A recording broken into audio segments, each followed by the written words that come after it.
Hello everyone, welcome to EduChants. Today we'll discuss the most important MCQ discussion and today we'll discuss the topics related to educational research and universalization of elementary education. तो चलिए class start करते हैं। देखिए, सबसे पहला question क्या था? Already ये मॉक टेस्ट आप लोगों ने दिया होगा, तो आप लोगों ने जो रिस्पॉन्स किया है उसी को हम एक्सप्लेन करेंगे। क्या बेटर अंडरस्टैंडिंग हो सकता है, क्या डाउट्स हैं आप लोगों के, वो सारे डिस्कस करेंगे। तो फर्स्ट क्वेश्चन क्या था?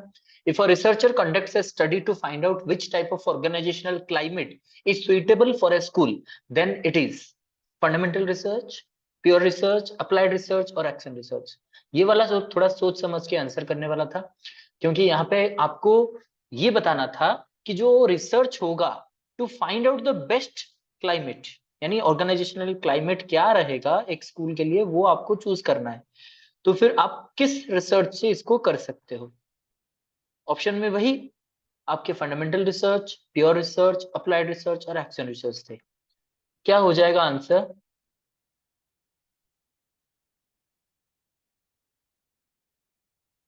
ओके,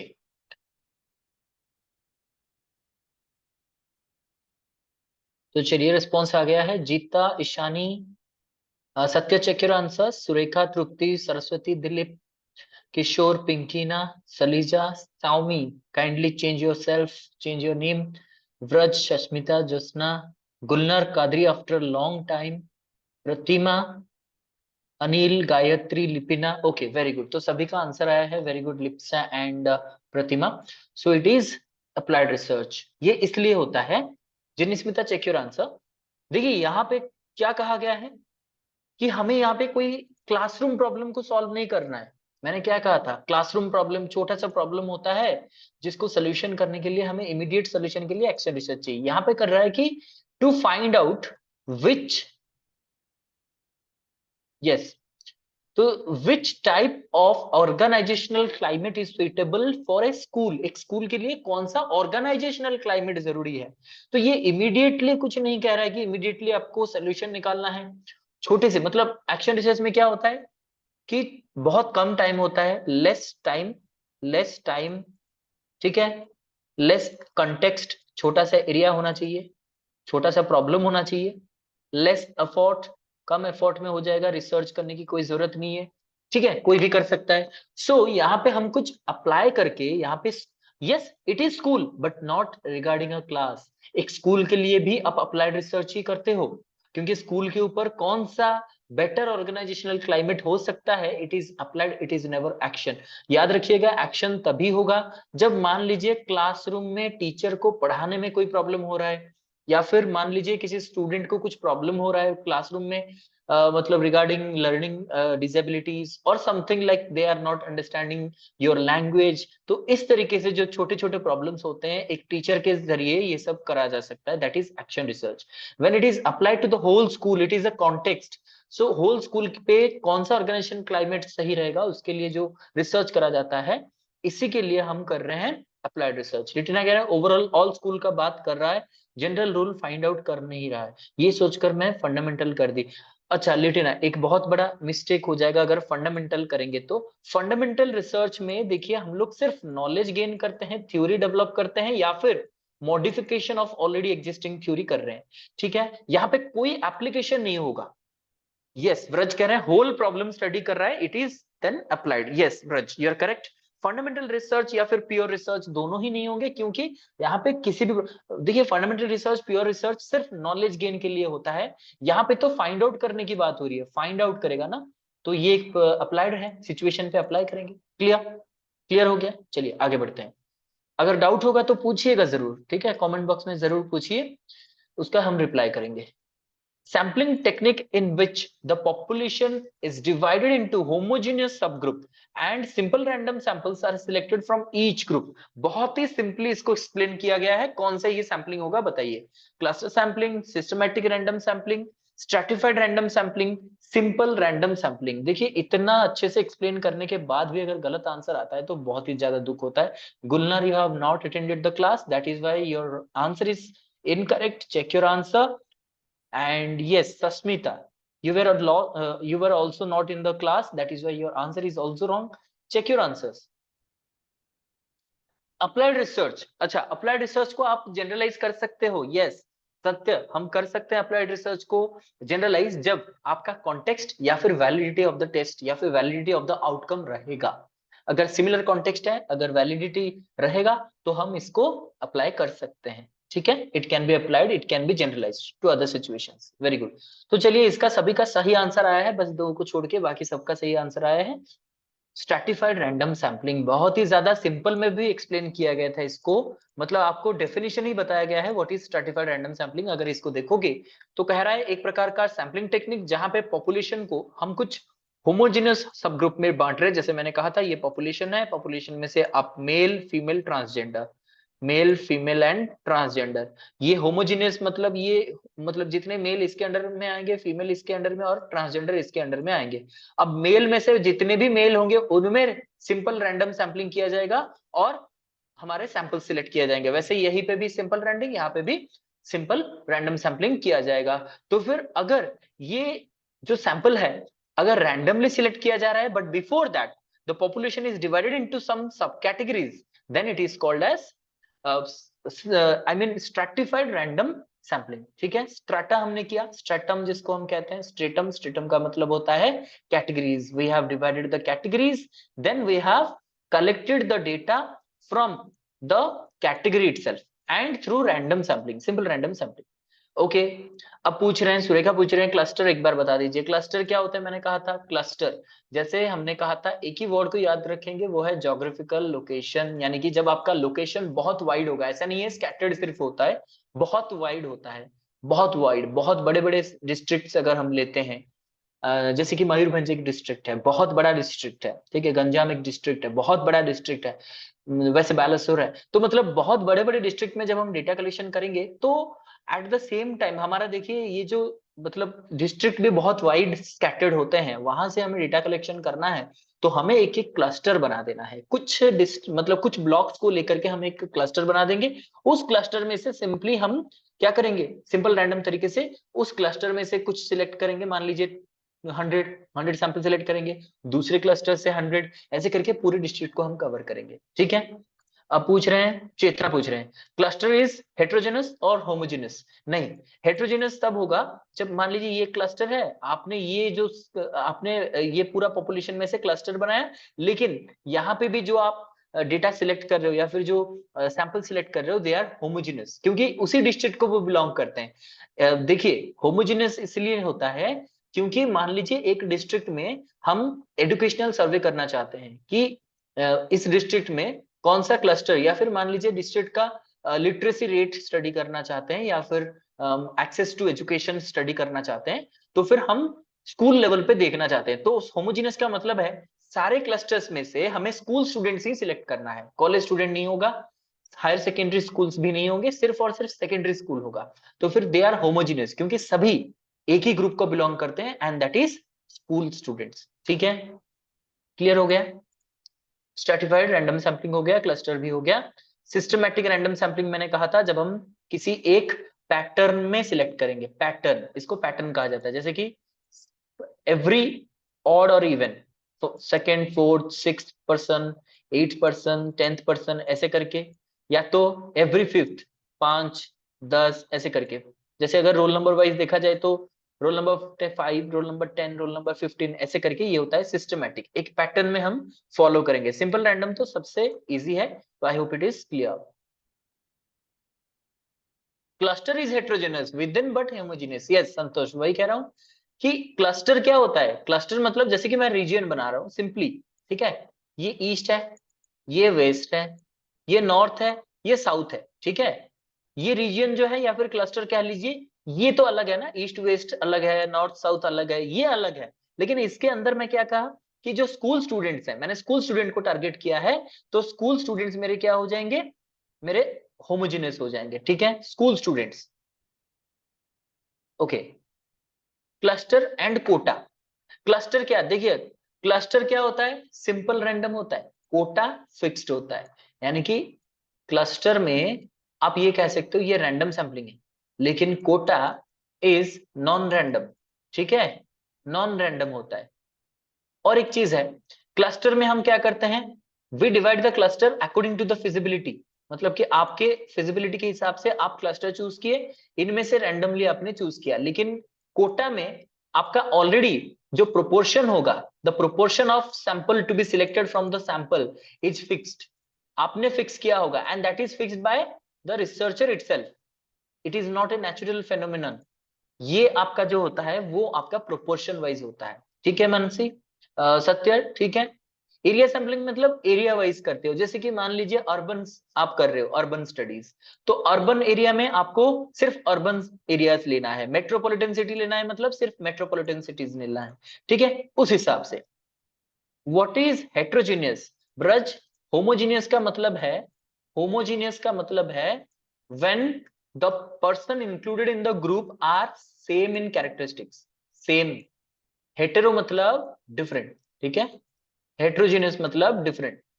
ठीक है, जैसे कि मान लीजिए कॉलेज स्टूडेंट के ऊपर हम स्टडी कर रहे हैं, कॉलेज स्टूडेंट के ऊपर हम स्टडी कर रहे हैं, अंडर ग्रेजुएट स्टूडेंट्स पे स्टडी कर रहे हैं, वहां पे अगर हम पीएचडी स्कॉलर्स ले जाएं या फिर स्कूल स्टूडेंट्स ले जाएं या तो हाउस वाइफ्स ले जाएं, तो फिर वो कॉलेज स्टूडेंट नहीं होंगे, दैट इज हेट्रोजीनियस। मतलब होमोजीनियस मतलब सभी कॉलेज स्टूडेंट्स होमोजीनियस होता है। ठीक है, yes, reservation is an example of quota sampling, yes. ठीक है, व्रत समझ रहे हो, होमोजीनियस मतलब सेम ग्रुप से बिलोंग करता है, हेट्रोजीनियस यानी डिफरेंट। ठीक है, चलिए आगे बढ़े। Question number 3, match the following. Random sampling, purposive sampling, cluster sampling and stratified sampling को आपको यहाँ पे नोट करना है कि कौन सा है।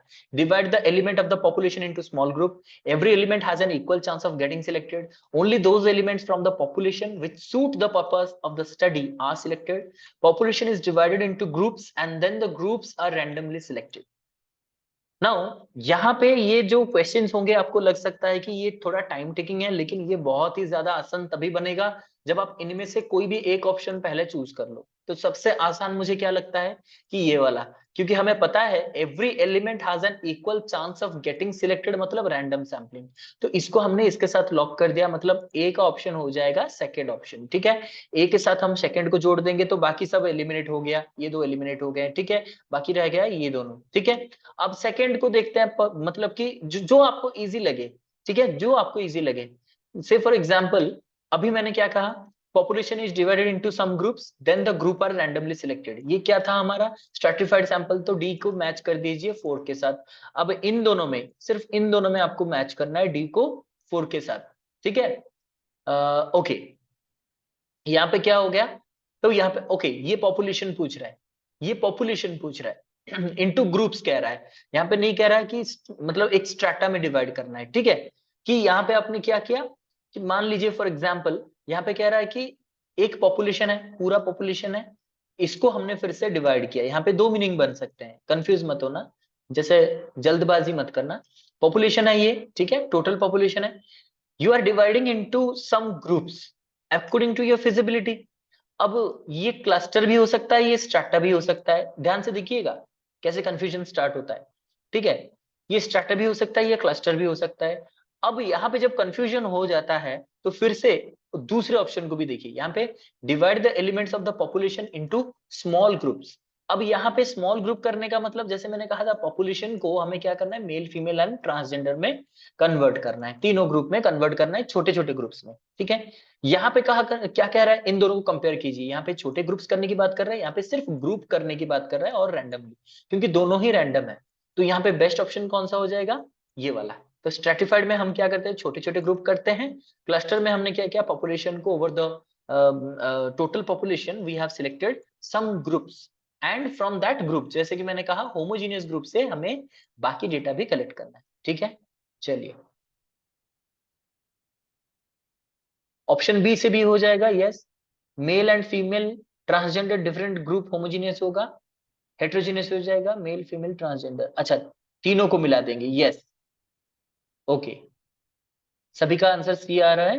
Purposive sampling, purpose of the study selected, yes, Ishani कह रहे हैं इसको भी हम कर सकते हैं पर्पस के साथ, क्योंकि यहाँ पे पर्पस और पर्पसिव, यस, वेरी गुड। यहाँ पे भी आप देखोगे तो पर्पस ऑफ द स्टडी के लिए जो आप सैम्पलिंग करते हो वो पर्पसिव हो जाएगा। तो यहाँ पे मैच करेंगे तो कौन सा ऑप्शन आ जाएगा? डेफिनेटली सी ऑप्शन आ जाएगा। देखिए ए का वही दूसरा ऑप्शन, बी का थर्ड ऑप्शन, मैंने अभी जैसे ईशानी कह रहे थे ओनली एलिमेंट्स, वही सैंपल सिलेक्ट होंगे पॉपुलेशन में से जो कि पर्पस ऑफ द स्टडी को फुलफिल करेंगे।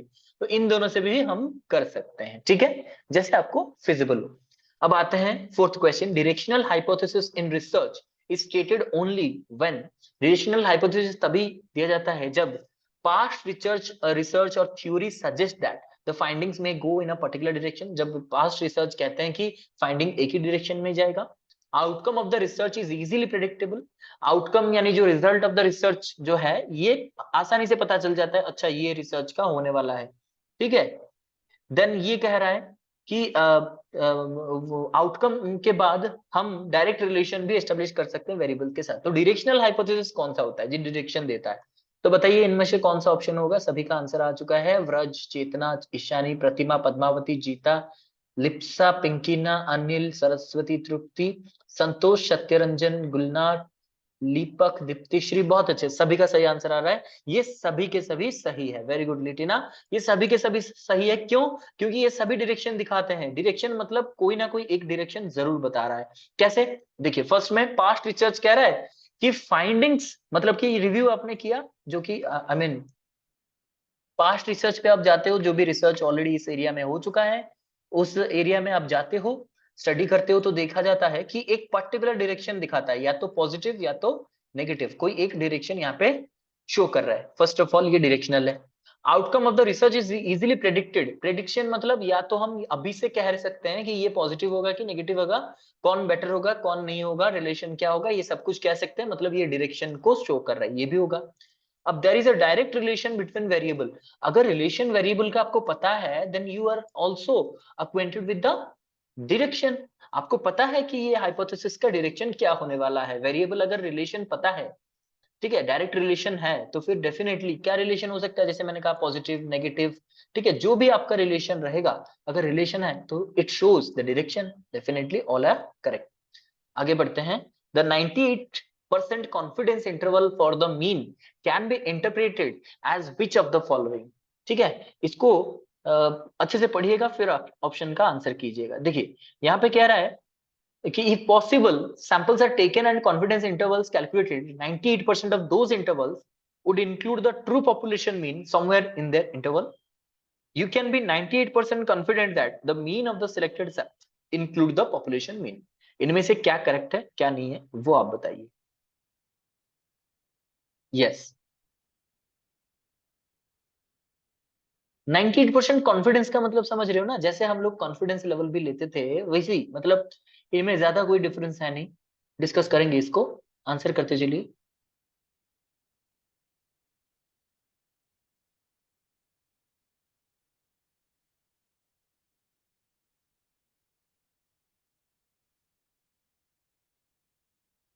ओके, चलिए सभी का सही आंसर आ चुका है, सभी आंसर कर रहे हैं। ए इज करेक्ट। यस, तो A is the correct answer. यहाँ पे both first and option two, first option and second option are correct.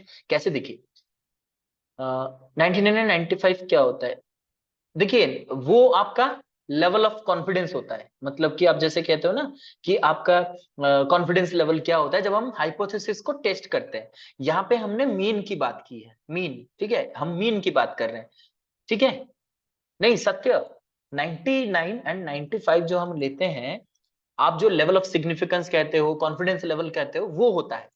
लेकिन ओके चेतना, वही है मैं एक्सप्लेन कर रहा हूँ। ये मीन की बात हो रही है, 98% confidence interval for the mean. यहाँ पे मीन की बात हो रही है, स्टैटिस्टिक्स नहीं। फर्स्ट ऑफ ऑल कंफ्यूज मत होना कि ये जो 98% है वो कॉन्फिडेंस लेवल है। कॉन्फिडेंस लेवल मतलब एक हाइपोथेसिस टेस्ट का, ये हाइपोथेसिस टेस्ट नहीं है, ये मीन की बात हो रही है, ठीक है। फर्स्ट ऑफ ऑल तो 98% कॉन्फिडेंस का मतलब क्या होता है कि you are 98% confident upon your study, that assumes that only 2% can be error. मतलब एरर का चांसेस 2% हो सकता है, लेकिन 98% मेरा जो मीन आया है, मीन जो निकल के आया है मेरे स्टडी का, वो 98% I am sure that it is correct, ठीक है। 98% कॉन्फिडेंट है। सो ये जो 98% कॉन्फिडेंस इंटरवल का जो मीन आया है for the mean can be interpreted as कि ये कह रहा है जो सैंपल मीन हमने लिया है for the confidence interval calculated as 98% of those interval would include the true population mean somewhere in their interval. मतलब कि ये मेरा जो मीन ये पॉपुलेशन है, ये मेरा मीन है, ठीक है। अब मीन क्या होता है, मैंने कहा था मीन हमेशा क्या होता है, मीन पॉपुलेशन ऑलवेज, जो मीन का मतलब क्या होता है, एवरेज हम कहते हैं, एवरेज का मतलब है it properly represents the population, ठीक है। यानी जो ये मीन निकल के आएगा ये पॉपुलेशन को रिप्रेजेंट करेगा, ठीक है, पॉपुलेशन को रिप्रेजेंट करेगा। अब अगर 98% आप कॉन्फिडेंट हो अपने मीन के ऊपर, यानी जो मीन सैंपल जो निकल के आया है, that means it will definitely represent your population mean 98% हो तो, क्योंकि 98% अगर करेक्ट हो 2% ही एरर हो सकता है। So we can say that the population mean will fall within the interval or within this interval whatever we have decided, and the sample mean shows that the correctness regarding the population mean। इसका मतलब है हम ये भी कह सकते हैं 98% confident है that mean of the selected sample include the population mean, क्योंकि आपका ये जो population का भी mean निकल के आएगा, mean मतलब सेंटर पोजीशन होता है, एवरेज होता है। अब देखिए तो यहाँ का जो पॉपुलेशन का जो सेंटर आएगा और ये मीन का जो पॉपुलेशन है और पॉपुलेशन का जो मीन है, दोनों, यानी जो सैंपल का मीन है और पॉपुलेशन का मीन है, दोनों ही क्या हो सकते हैं, it can represent the whole population. यानी कि ये आप 98% कॉन्फिडेंट हो जाइए कि आपका मीन जो है वो पॉपुलेशन मीन को इंक्लूड करेगा, ठीक है। 98% कॉन्फिडेंट का मतलब होता है कि you are 98% confident about your study result, study mean जो मीन निकल के आया है, ठीक है। अब समझ में आया। इसके साथ हाँ कंफ्यूज मत हुई कि 99 एंड 95% वो होता है आपका लेवल ऑफ कॉन्फिडेंस, जो कि हमारे हाइपोथेसिस टेस्टिंग में आएगा। यहाँ पे हाइपोथेसिस टेस्टिंग नहीं है, यहाँ पे हम बात कर रहे हैं जो हमारे मीन की, पॉपुलेशन मीन और आपका सैंपल मीन, ठीक है। ओके, फिर से बता दे रहा हूं, फिर से बता दे रहा हूं। Individual position in population, yes, आप इंडिविजुअल पॉपुलेशन क्या है, आपका मतलब पोजीशन क्या है एक पॉपुलेशन के अंदर, वही दर्शा रहा है ये। अब आपका मीन जो है, आपने स्टडी किया और स्टडी के बाद आपने अपना मीन कैलकुलेट किया, ठीक है। तो आपने जो स्टडी किया है the 98% confidence interval for the mean, इसको हम ये कह सकते हैं, first of all if possible जो भी हमारे सैंपल्स हैं उनका जो कैलकुलेटेड मीन निकल के आया है या फिर जो इंटरवल निकल के आया है 98% we are confident that it is the true population mean, it is the true population mean. मतलब हम जो मीन मतलब अभी मीन कैलकुलेट किए हैं, it is a true population mean, जब आपका 98% आप कॉन्फिडेंट हो अपने मीन के ऊपर। उसके साथ ही साथ ये भी कह सकते हो ये जो मीन निकल के आया है जिसको आप कह रहे हो कि ट्रू पॉपुलेशन मीन है, it also includes selected sample mean as well as your population mean, mean of the sample as well as mean of the population। फिर से हम अगर थोड़ा सा पॉपुलेशन मीन एंड सैंपल के कॉन्सेप्ट पे जाएंगे, तो हमने क्या कहा था, सैंपल क्या है, पॉपुलेशन क्या है। Sample is the proportional representation and proper representation of the population, यानी पॉपुलेशन को अगर रिप्रेजेंट कर पा रहा है, मतलब सैंपल को देख लो, सैंपल को जैसे भी आप बना लो या फिर सैंपल को सिलेक्ट कर लिया तो मान लो पॉपुलेशन को सिलेक्ट कर लिया, यानी सैंपल ऐसा तगड़ा होना चाहिए कि सैंपल को टेस्ट कर लिया तो पॉपुलेशन को सिलेक्ट कर लिया जैसा होता है, यानी sample is identical to population, मतलब वो सारे सैंपल्स में होते हैं जो पॉपुलेशन में होते हैं, that means sample is equals to population. मतलब एग्जाम्पल पे बोल रहा हूँ समझाने के लिए, ठीक है। सैंपल जो होता है इट प्रॉपरली रिप्रेजेंट पॉपुलेशन। अब अगर सैंपल मीन के ऊपर आप 98% कॉन्फिडेंट हो कि ये मीन है सैंपल मीन का, तो definitely it will represent the population mean, यही कह रहा है सेकंड में, ठीक है। Population mean is equal to sample mean हो जाएगा यहाँ पे, ग्रेट, ठीक है। तो इसका मतलब है it will represent the population properly if it is sample, population को रिप्रेजेंट कर रहा है मतलब सैंपल, और सैंपल का मीन आता है मतलब आप 98% कॉन्फिडेंट भी हो अपने मीन के ऊपर, that means your mean sample mean will represent the population mean too, ठीक है। क्लियर है, आगे बढ़े।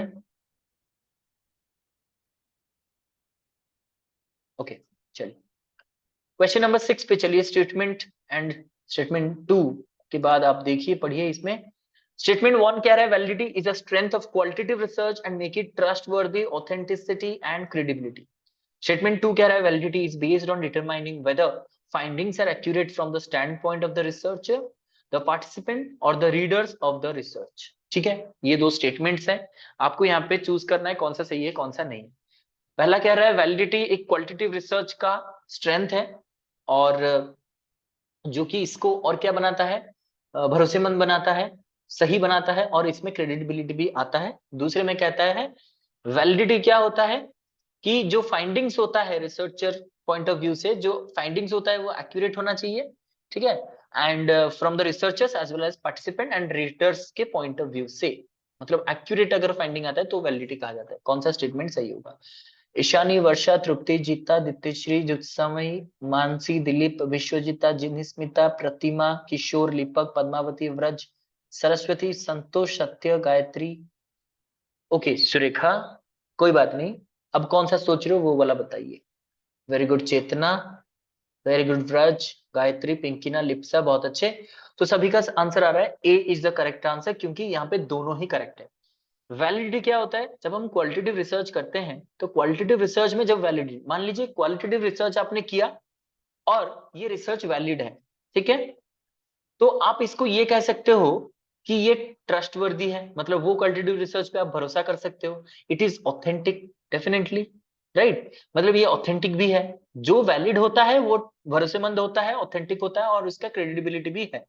दूसरा कह रहा है कि अगर हम वैलिडिटी मतलब डिटरमाइन कर रहे हैं, और वैलिडिटी किस पे डिपेंड करता है कि उसके फाइंडिंग्स के ऊपर, ठीक है, अगर फाइंडिंग्स एक्यूरेट है वो कौन कहेगा? रिसर्चर कहेगा, पार्टिसिपेंट्स भी कहेंगे और रीडर भी कहेंगे नहीं ये जो वैलिडिटी निकल के आया है इट इज एक्यूरेट, जो फाइंडिंग्स है वो एक्यूरेट है, then only it becomes valid. तो both the statements are correct, ठीक है। चलिए question number 7, which is true with reference to sampling error? कौन सा सैम्पलिंग एरर के बारे में सही है? It is an error that occurs inadvertently owing to raw data. It becomes progressively smaller as the sample size becomes larger. It becomes progressively smaller as the sample size becomes smaller. It has nothing to do with sample size. बहुत ही अच्छा question है। Sampling error, sampling error मैंने क्या कहा था कि जब हम सैंपल सिलेक्ट करते हैं, ठीक है, जब हम सैंपल सिलेक्ट करते हैं हमारे से बहुत सारे गलती हो सकते हैं if we do not choose a correct sampling technique and we do not administer a sampling technique wisely, ठीक है। तो इससे क्या होता है कि हमारा जो मतलब कि सैंपल होता है वो गलत मतलब गलत सैंपल्स को हम सिलेक्ट कर लेते हैं, ठीक है। तो इसको हम क्या कहते हैं? इसको हम क्या कहते हैं? सैम्पलिंग एरर कहते हैं, ठीक है। ओके, अब देखिए ऑप्शन कौन सा हो जाएगा? ओके चलिए, मानसी, ईशानी, सुरेखा, वर्षा, संतोष, Padmavati, Kishore, Jinsmita, Jeeta, Litina, Diptishree, Tripti, Pinkina, Saraswati, Jyotsnamayee, Chetna, Vishwajit, Vishwajita, I am sorry, Satyaranjan, Vraj, Lipak, Lipsa, Pratima, Dilip, बहुत अच्छे, सभी का सही आंसर आ गया है, इट इज बी। क्योंकि देखिए सैम्पलिंग एरर क्या नहीं होता है पहले ये जान लीजिए। सैम्पलिंग एरर जब हम करते हैं, जब सिलेक्ट करते हैं सैंपल, उसके बाद सैम्पलिंग एरर कैलकुलेशन करते हैं, तो सैम्पलिंग एरर रॉ डेटा, मतलब डेटा के साथ इसका कुछ लेना देना ही नहीं है, क्योंकि सैम्पलिंग सैंपल के साथ जुड़ा होता है, तो डेटा के साथ कुछ लेना देना नहीं होता है। अब कह रहा है मतलब सैम्पलिंग एरर छोटा हो जाएगा, मतलब सैम्पलिंग एरर कम हो जाएगा जब सैंपल साइज कम हो जाएगा, ऐसा नहीं होता है। जितना छोटा सैंपल होगा उतना ज्यादा एरर होने के चांसेस है। It has nothing to do with sample size, ये भी गलत है, ये सही है, क्योंकि आपका अगर मान लीजिए सैम्पलिंग एरर है भी, तो अगर वहां पे वाइजली हम बहुत सारे रिसर्चर्स क्या करते हैं, जब सैम्पलिंग एरर पता चलता भी है तो वहां पे सैंपल साइज अगर इंक्रीज कर दिया जाता है तो सैम्पलिंग एरर जो है वो कम हो जाता है। When we increase the sample size then the sampling error decreases, ठीक है। ओके चलिए, यस, तो आगे बढ़ेंगे, सैम्पलिंग एरर क्या है उसके बारे में थोड़ा सा जानेंगे। The error assign out to drawing inference about population on the basis of few observation is termed as sampling error, ठीक है। जब हम सैंपल सिलेक्ट करने में और कुछ ऑब्जर्वेशन लेने में जब एरर करते हैं इसको सैम्पलिंग एरर कहा जाता है। दो प्रकार के होते हैं, biased and unbiased. Sampling error biased होता है, कभी कभी हम जानबूझ के करते हैं, अनबायस्ड कभी कभी बिना जाने भी हो जाता है। Question number 8, an ethnography researcher has not to collect data with the help of, ये कौन सा डेटा कलेक्शन कभी नहीं करेगा? Questionnaire, observation, documentation, review, interview, कौन सा नहीं करेगा? क्योंकि मैंने एथनोग्राफी बहुत अच्छे से समझाया था। एथनोग्राफी में आपको बिल्कुल नेचुरल डेटा कलेक्शन करना है, वो भी डायरेक्टली पार्टिसिपेंट बन करके। क्या नहीं करना है? Very good Vraj, Pinkina, Ishani, Manasi, check your answer. Saraswati, Pratima, Kishore, Tripti, Satya, Padmavati, संतोष, जीता, ज्योत्सनामयी, चेतना, जिनिस्मिता, लिपिना, लिटिना, विश्वजीत, टिकिना, दिलीप, दीपक, वर्षा, गायत्री, बहुत अच्छे, सभी का आंसर आ गया। क्वेश्चनर, क्वेश्चनर नहीं देना है क्योंकि मैंने कहा था बेसिकली एथनोग्राफी, जैसे मैंने कहा था ट्राइबल मतलब एरिया में आप जाते हो, किसी ट्राइब के ऊपर आप स्टडी करना चाहते हो, उनको अगर क्वेश्चनर लिख के दे दोगे उन्हें फिलअप करने के लिए, तो वो या तो नहीं कर पाएंगे बिल्कुल, या तो अगर भी कर लेंगे वो आपको क्यों डेटा देंगे? क्वेश्चनर बिल्कुल वो आप पे भरोसा नहीं करेंगे, तो the research will not be trust वर्दी। ठीक है, वो वर्दी बिल्कुल भी नहीं होगा। इसीलिए आप उन पे ऑब्जर्व करो, डॉक्यूमेंटेशन तैयार करो, इंटरव्यू करो। इंटरव्यू का मतलब नहीं है कि आप फॉर्मल इंटरव्यू करोगे, शेड्यूल्ड इंटरव्यू करोगे या फिर स्ट्रक्चर्ड इंटरव्यू करोगे। ऐसे ही पूछो उनसे, अच्छा गांव में सब ठीक चल रहा है और क्या आप लोगों का क्या प्रॉब्लम है, मतलब ऐसे ही बात करो। ठीक है, do not follow written language. Yes Braj, very good. चलिए आगे बढ़ते हैं क्वेश्चन नंबर 9 पे। Which of the following situation illustrate type 2 error? Type 2 error कब होता है? जब a researcher found that teaching competence and job satisfaction are not related, but it turns out to that these variables are related. A study showed that the number of siblings in a house and the number of books parents purchased are correlated, and the result was confirmed later. Researcher find no difference between socioeconomic status of parents and per capita spending on education. Later proved that, in fact, no difference exists between the variable.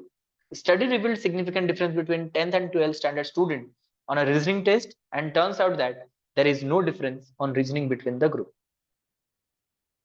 अच्छे से अगर पढ़ेंगे तो answer जरूर कर पाएंगे। देखिए सभी का सही आंसर आ रहा है। Type 1 and type 2 error, basically type 1 error तब होता है जब हम क्या करते हैं, रिजेक्ट अ ट्रू हाइपोथेसिस। ठीक है, rejecting a null hypothesis when it is true. ठीक है, रिजेक्टिंग, तो यहां पे हम कह सकते हैं जब हम रिजेक्ट कर देते हैं ट्रू को तो वो बन जाता है टाइप 1 एरर। जब हम एक्सेप्ट कर देते हैं फॉल्स को तब हो जाता है टाइप 2 एरर। ठीक है, रिजेक्टिंग ट्रू और एक्सेप्टिंग फॉल्स, सिंपल है। अब हम टाइप 2 एरर पे क्या करेंगे कि एक फॉल्स हाइपोथेसिस था लेकिन हमने उसको एक्सेप्ट किया। सो सभी का आंसर आया है ए, क्योंकि ये था फॉल्स था लेकिन हमने इसको एक्सेप्ट कर दिया। Okay Dityashree, I will explain. अब क्या है देखिए, इसको अच्छे से पढ़ेंगे तो समझ में आ जाएगा। Researcher found that teaching competence and job satisfaction are not related, but बाद में ये पता चला दीज वेरिएबल्स आर रिलेटेड। ठीक है, तो यहां पे कह रहा है टाइप 2 एरर तभी होगा जब हमने फॉल्स को एक्सेप्ट कर लिया। अब देखिए, टीचिंग कॉम्पिटेंस और जॉब सेटिस्फेक्शन, आपका टीचिंग कितना अच्छे से आप टीच कर सकते हो, पढ़ा सकते हो, और उसके साथ साथ आपका job satisfaction, they are not related. Researcher ने ये पता किया। ठीक है, रिसर्चर ने ये पता किया कि teaching competence and job satisfaction में कोई रिलेशन नहीं है। ठीक है, नॉट रिलेटेड, बट बाद में ये चला कि दोनों ही रिलेटेड। ठीक है, मतलब कि अब देखिए आप बताइए, टीचिंग एक कॉम्पिटेंस एंड जॉब सेटिस्फेक्शन दोनों में क्या कोई रिलेशन है या नहीं है? आप बताइए। False accepted, true rejected. हाँ ठीक है, आप बताइए teaching competence and job satisfaction में क्या कोई रिलेशन है या नहीं? Yes, what is your opinion? आपका क्या ओपिनियन है, दोनों रिलेटेड है या नहीं है? यस रिलेटेड है ब्रज, वेरी गुड। जो लोग ऑलरेडी टीचर है या फिर टीचर बनना चाहते हैं जुनून से, तो वो they will be definitely happy with the job, क्योंकि they love teaching, they love sharing knowledge. ठीक है, तो रिसर्चर का ये जो रिजल्ट निकल के आया था कि ये दोनों रिलेटेड है, बाद में चला कि ये मतलब रिलेटेड नहीं है। पहले इसने कहा दिया था कि ये रिलेटेड नहीं है, अब कह रहा है कि ये रिलेटेड है।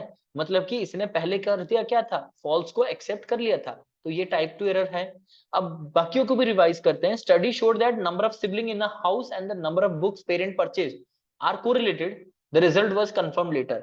मतलब कि इसने सही भी कर लिया था, मतलब ट्रू को एक्सेप्ट कर लिया था, ट्रू एक्सेप्टेड, यहाँ पे ट्रू एक्सेप्टेड था, तो यहाँ पे तो कोई मतलब टाइप 2 एरर बनता नहीं है। ठीक है, जितनों को समझे में नहीं आता है तो वो बताइएगा। ठीक है, सेकंड सिचुएशन में कह रहा है कि जो पेरेंट्स ने बुक खरीदा था और नंबर ऑफ सिबलिंग जो है दे बोथ आर कोरिलेटेड, ये मान के चलिए, आप एग्जाम्पल पे चलिए, आप ऐसा रियल में होता नहीं है, लेकिन एग्जाम्पल जो दिया गया है उसी पर के आपको आंसर करना है। Go with the examples, don't use your brain too much. Example में ये कहा गया है, स्टडी में रिवील हो गया है, रिसर्च रिवील कर रहा है कि जितने सिबलिंग्स होंगे, जितने भाई बहन होंगे, और उनके घर में जितने किताब खरीदे जा रहे हैं, दे बोथ आर कोरिलेटेड। और ये रिजल्ट को बाद में कंफर्म भी किया गया कि ये सही भी है, मतलब ट्रू भी है, और इसको एक्सेप्टेड भी किया गया। ये तो नहीं होगा two type two error. Third में कह रहा है, researcher finds no difference between socio economic status of parents and per capita spending on education. Socio economic status of parents और मतलब पर ईयर हम कितना खर्चा कर रहे हैं एजुकेशन के ऊपर, ये दोनों में कोई डिफरेंस नहीं है। ठीक है, दे बोथ आर सेम, कोई डिफरेंस नहीं है, दोनों सेम है। ठीक है, there is a relation, there is a मतलब को रिलेशन, इन दोनों में रिलेशन है, जो कि ट्रू है। Later prove that in fact no difference exist between the variable. मतलब कि हमने क्या कर दिया था, यहाँ पे पहले हमने रिजेक्ट कर दिया था, नो डिफरेंस कर दिया था। ठीक है, नो डिफरेंस कर दिया था, मतलब रिजेक्ट कर दिया था, लेकिन एक्चुअल में आप बताइए डिफरेंस होता है कि नहीं होता है इन दोनों के बीच में? यस होता है। तो यहाँ पे हमने ट्रू रिजेक्टेड कर दिया था, रिजेक्ट कर दिया था ट्रू हाइपोथेसिस को, ये टाइप 1 एरर हो गया। लास्ट में कह रहा है, study revealed significant difference between 10th and 12th standard student on a reasoning test, it turns out that there is no difference between the groups. यहाँ पे कह रहा है, पहले कर दिया था कि यस सिग्निफिकेंट डिफरेंस है, मतलब कि इसने एक्सेप्ट कर लिया। अब यहाँ पे पता चल रहा है कि नहीं, कोई डिफरेंस नहीं है। ठीक है, तो यहाँ पे देखिए, ये भी कह रहा है कि स्टडी कह रहा है कुछ और, मतलब कि स्टडी एक्सेप्ट कर लिया कि कोई डिफरेंस है नहीं। ठीक है, इन दोनों में आई मीन डिफरेंस है, दोनों के रीजनिंग टेस्ट में जो डिफरेंस है वो है, 10th एंड 12th के अंदर डिफरेंस है। बट ये पता चलता है बाद में कि ऐसा कोई डिफरेंस है ही नहीं। ठीक है, तो यहाँ पे हमने कर क्या दिया है कि यहाँ पे कर दिया था कि डिफरेंस है, यहाँ पे कर दिया कि डिफरेंस नहीं है। तो यस, तो ये तो टाइप 1 एरर बन गया। लेकिन इसमें भी आप अच्छे से देखिए, यहाँ पे भी टाइप 2 एरर बन सकता था, यहाँ पे भी टाइप 2 एरर बन सकता था, क्योंकि यहाँ पे क्या कह रहा है, सिग्निफिकेंट डिफरेंस है दोनों के बीच में। मतलब 10th एंड 12th स्टैंडर्ड के बीच में सिग्निफिकेंट डिफरेंस है, 10th का और 12th का स्टैंडर्ड बिल्कुल अलग है। बाद में ये पता चला कि इन दोनों में कोई डिफरेंस नहीं है। ठीक है, तो यहाँ पे जो हाइपोथेसिस टेस्ट किया गया था, यहाँ पे जो हाइपोथेसिस हमने ड्रॉ किया था सबसे पहले, सिग्निफिकेंट डिफरेंस है करके, ये डिफरेंस बाद में पता चला है नहीं।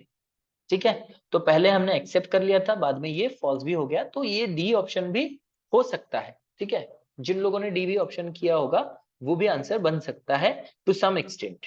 ठीक है, आगे बढ़े।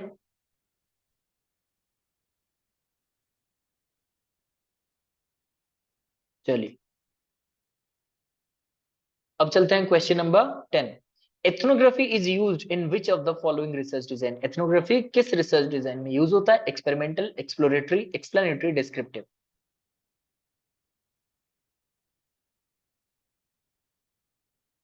बेसिकली एथनोग्राफी अप्रोच अगर पूछा जाए तो वो क्या हो जाएगा? एथनोग्राफी कौन सा अप्रोच है अगर अप्रोच पूछा जाता है? Biswajita, check your answer. Yes, बताइए क्या होगा? नहीं, अप्रोच अगर पूछा जाए, यस पद्मावती, अप्रोच अगर होता है तो वो क्वालिटेटिव होता है। यस तृप्ति, वेरी गुड। ठीक है, अप्रोच जो होता है, मैंने क्या कहा था, quantitative, qualitative and mixed method. ठीक है, जो अप्रोच की अगर बात करें। ठीक है, वेरी गुड। चलिए, तो इसका आंसर हो जाएगा डिस्क्रिप्टिव, क्योंकि एथनोग्राफी में हम डिस्क्राइब कर रहे हैं, इसीलिए इस डिजाइन को डिस्क्रिप्टिव डिजाइन भी कह सकते हैं। Who at the first used survey method in social science research? किसने सर्वे मेथड को यूज किया था सोशल साइंस रिसर्च में? थोड़ा सा रेयर क्वेश्चन है। Charles Booth, William J Good, A Moser और जहोड़ा, किसने कहा था? ये थोड़ा सा मतलब out of the box question बन सकता है आप लोगों के लिए, लेकिन जान लीजिए कि सर्वे मेथड जो होता है वो क्या होता है। मैंने कहा था, जब हम सर्वे अलग अलग टाइप्स के हो सकते हैं, जैसे कि मैंने कहा था सैंपल सर्वे हो सकता है, वैसे आपका सेंसस सर्वे हो सकता है, ऐसे बहुत प्रकार से हो सकते हैं। ठीक है, तो इसलिए सर्वे को सोशल साइंस में सबसे पहले जो है चार्ल्स बूथ ने यूज किया था, ये आपको जानना है। ठीक है, डायरेक्ट क्वेश्चन है। अच्छा कोई बात नहीं चेतना, हो जाता है, कोई बात नहीं। अब चलते हैं question number 12, specific feature which differentiate all experimental research from other method of research. मैंने क्या था कि एक्सपेरिमेंटल रिसर्च ही एक ऐसा रिसर्च है जो कि सबसे प्योरेस्ट फॉर्म ऑफ रिसर्च होता है, बेस्ट फॉर्म भी होता है। तो इनका क्या ऐसा स्पेशल क्वालिटी है जो कि बाकियों को अलग कर देता है? Direct observation of event, control of variable, manipulation of independent variable, use of random sample. बहुत ही सीधा सा क्वेश्चन है। और मैंने कहा था एक्सपेरिमेंटल में भी जो 3 टाइप्स होते हैं उनमें भी डिफरेंस होता है। उनमें सबसे बेस्ट कौन सा होता है मैंने बताया था आपको, pre experimental, quasi experimental, true experimental, 3 मैंने बताया था। इनमें से भी कौन सा बेस्ट है बताइए? वेरी गुड जीता, दीप्ति श्री, ईशानी। तो ये ट्रू एक्सपेरिमेंटल जो होते हैं वो सबसे बेस्ट होते हैं। तो इनमें एक्सपेरिमेंटल वेरिएबल में मैनिपुलेशन होता है ऑफ इंडिपेंडेंट वेरिएबल जो कि बाकी किसी में नहीं होता है, ठीक है। एक्सपोज फैक्टर भी इसके सिमिलर अकॉर्डिंगली है, लेकिन उनमें मैनिपुलेशन नहीं हो सकता है क्योंकि the event has already occurred, ठीक है। क्वेश्चन नंबर 13 पे चलेंगे। Principle of replication in experimental research states to, replica मतलब क्या होता है? Measure and eliminate the effect of external variable, random assignment to control external variable, conduct experiment repeatedly to ensure the reliability correctness of the study.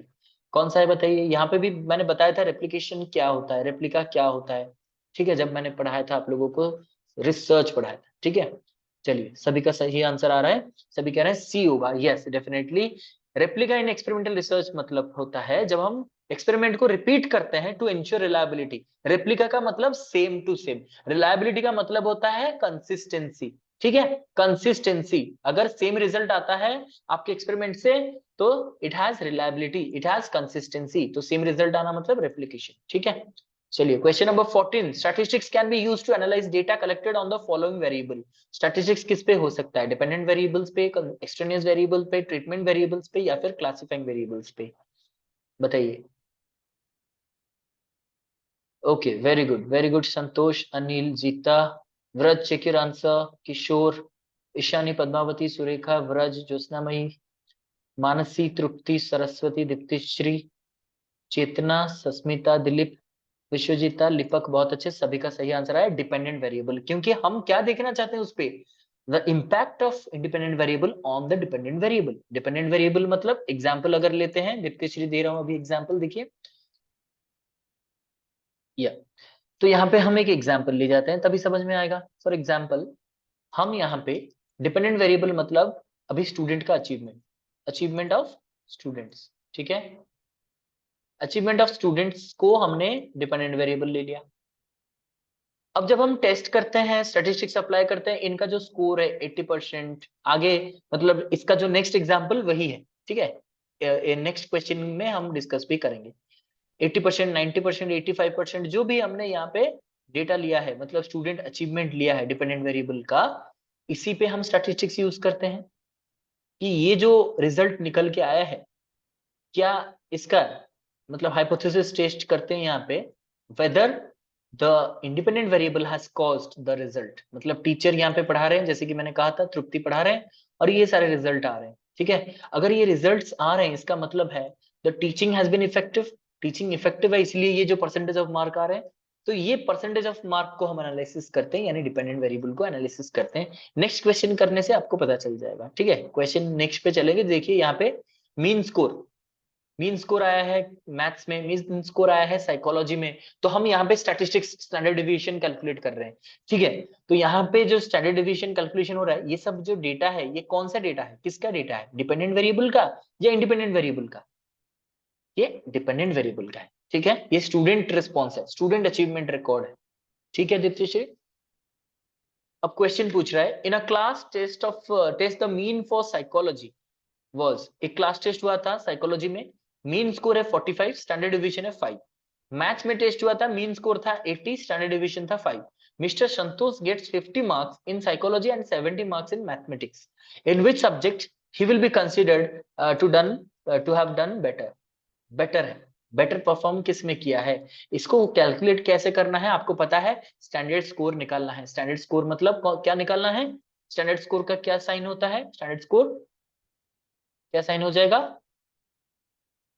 Yes बताइए। Formula नहीं पूछ रहे हैं, yes Z score निकालना है हमें, वेरी गुड संतोष, ठीक है। बहुत अच्छे। अभी स्टैंडर्ड स्कोर निकालेंगे हम लोग, कैलकुलेट भी करेंगे। यस, जेड निकाला है यहाँ पे। तो देखिए, he has done better in mathematics, he has done better in psychology, he perform equal in both.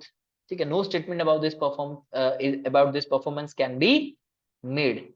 Very good, very good, बहुत अच्छे। देखते हैं कौन सा सही आंसर है साइकोलॉजी में, किस तरीके से यहाँ पे हम लोग कैलकुलेट करेंगे। फॉर्मूला क्या है हमारा, जेड का फॉर्मूला है x minus M divided by X T. X क्या होता है आपका, रॉ स्कोर होता है। क्या होता है, रॉ स्कोर। ठीक है, एम क्या होता है आपका, मीन होता है। एस डी मतलब स्टैंडर्ड डेविएशन। ठीक है, स्टैंडर्ड डेविएशन। तो आप साइकोलॉजी का निकालिए। साइकोलॉजी का मतलब रॉ स्कोर उसने कैसे स्कोर किया था, संतोष का स्कोर था 50, मीन कितना था 45, डिवाइडेड बाय स्टैंडर्ड डिवीजन था 5। तो डिवाइड करेंगे तो 5 माइनस 5 डिवाइडेड बाय 5, तो यहाँ पे हो जाएगा 5 डिवाइडेड बाय 5, तो 1 आ गया, 1 एसटी।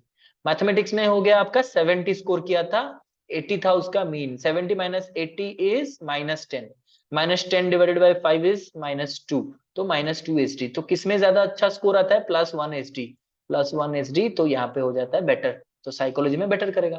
क्लियर है, वेरी गुड। चलिए आगे बढ़ते हैं। Sir we evaluate student achievement here, student achievement is independent variable. Yes, very good Vraj. तो दीप्तिश्री को समझ में आ गया होगा वो जो मैंने एक्सप्लेन किया था। चलिए, तो question number 16, an investigator conducted a study to examine the effect of gender on attitude towards dowry system. The nature of study was, investigator एक स्टडी कर रहा है जेंडर का क्या इफेक्ट है on attitude towards dowry system, मतलब male female transgender उनका क्या एटीट्यूड है टुवर्ड्स डाउरी सिस्टम। इस पे हम क्या कर रहे हैं, एक एक स्टडी कर रहे हैं, इफेक्ट क्या है, मतलब जेंडर का क्या रोल है। तो इस प्रकार के स्टडी को क्या कह सकते हैं, descriptive, correlational, causal, comparative, experimental. Okay, very good, very good, सभी का सही आंसर कर रहा है, बहुत अच्छे। यस, बहुत अच्छे, सभी का सही आंसर आ रहा है। ओके, यहाँ पे कुछ आंसर्स डी भी आ रहे हैं, लेकिन डी आंसर नहीं होगा।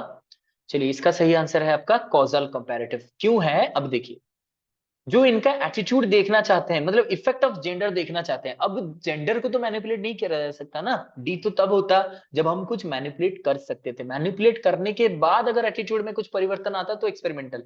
मतलब मान लीजिए किसी चीज पे, जैसे फैन का एग्जांपल मैंने बार बार दिया ताकि आप लोगों को समझ में आए।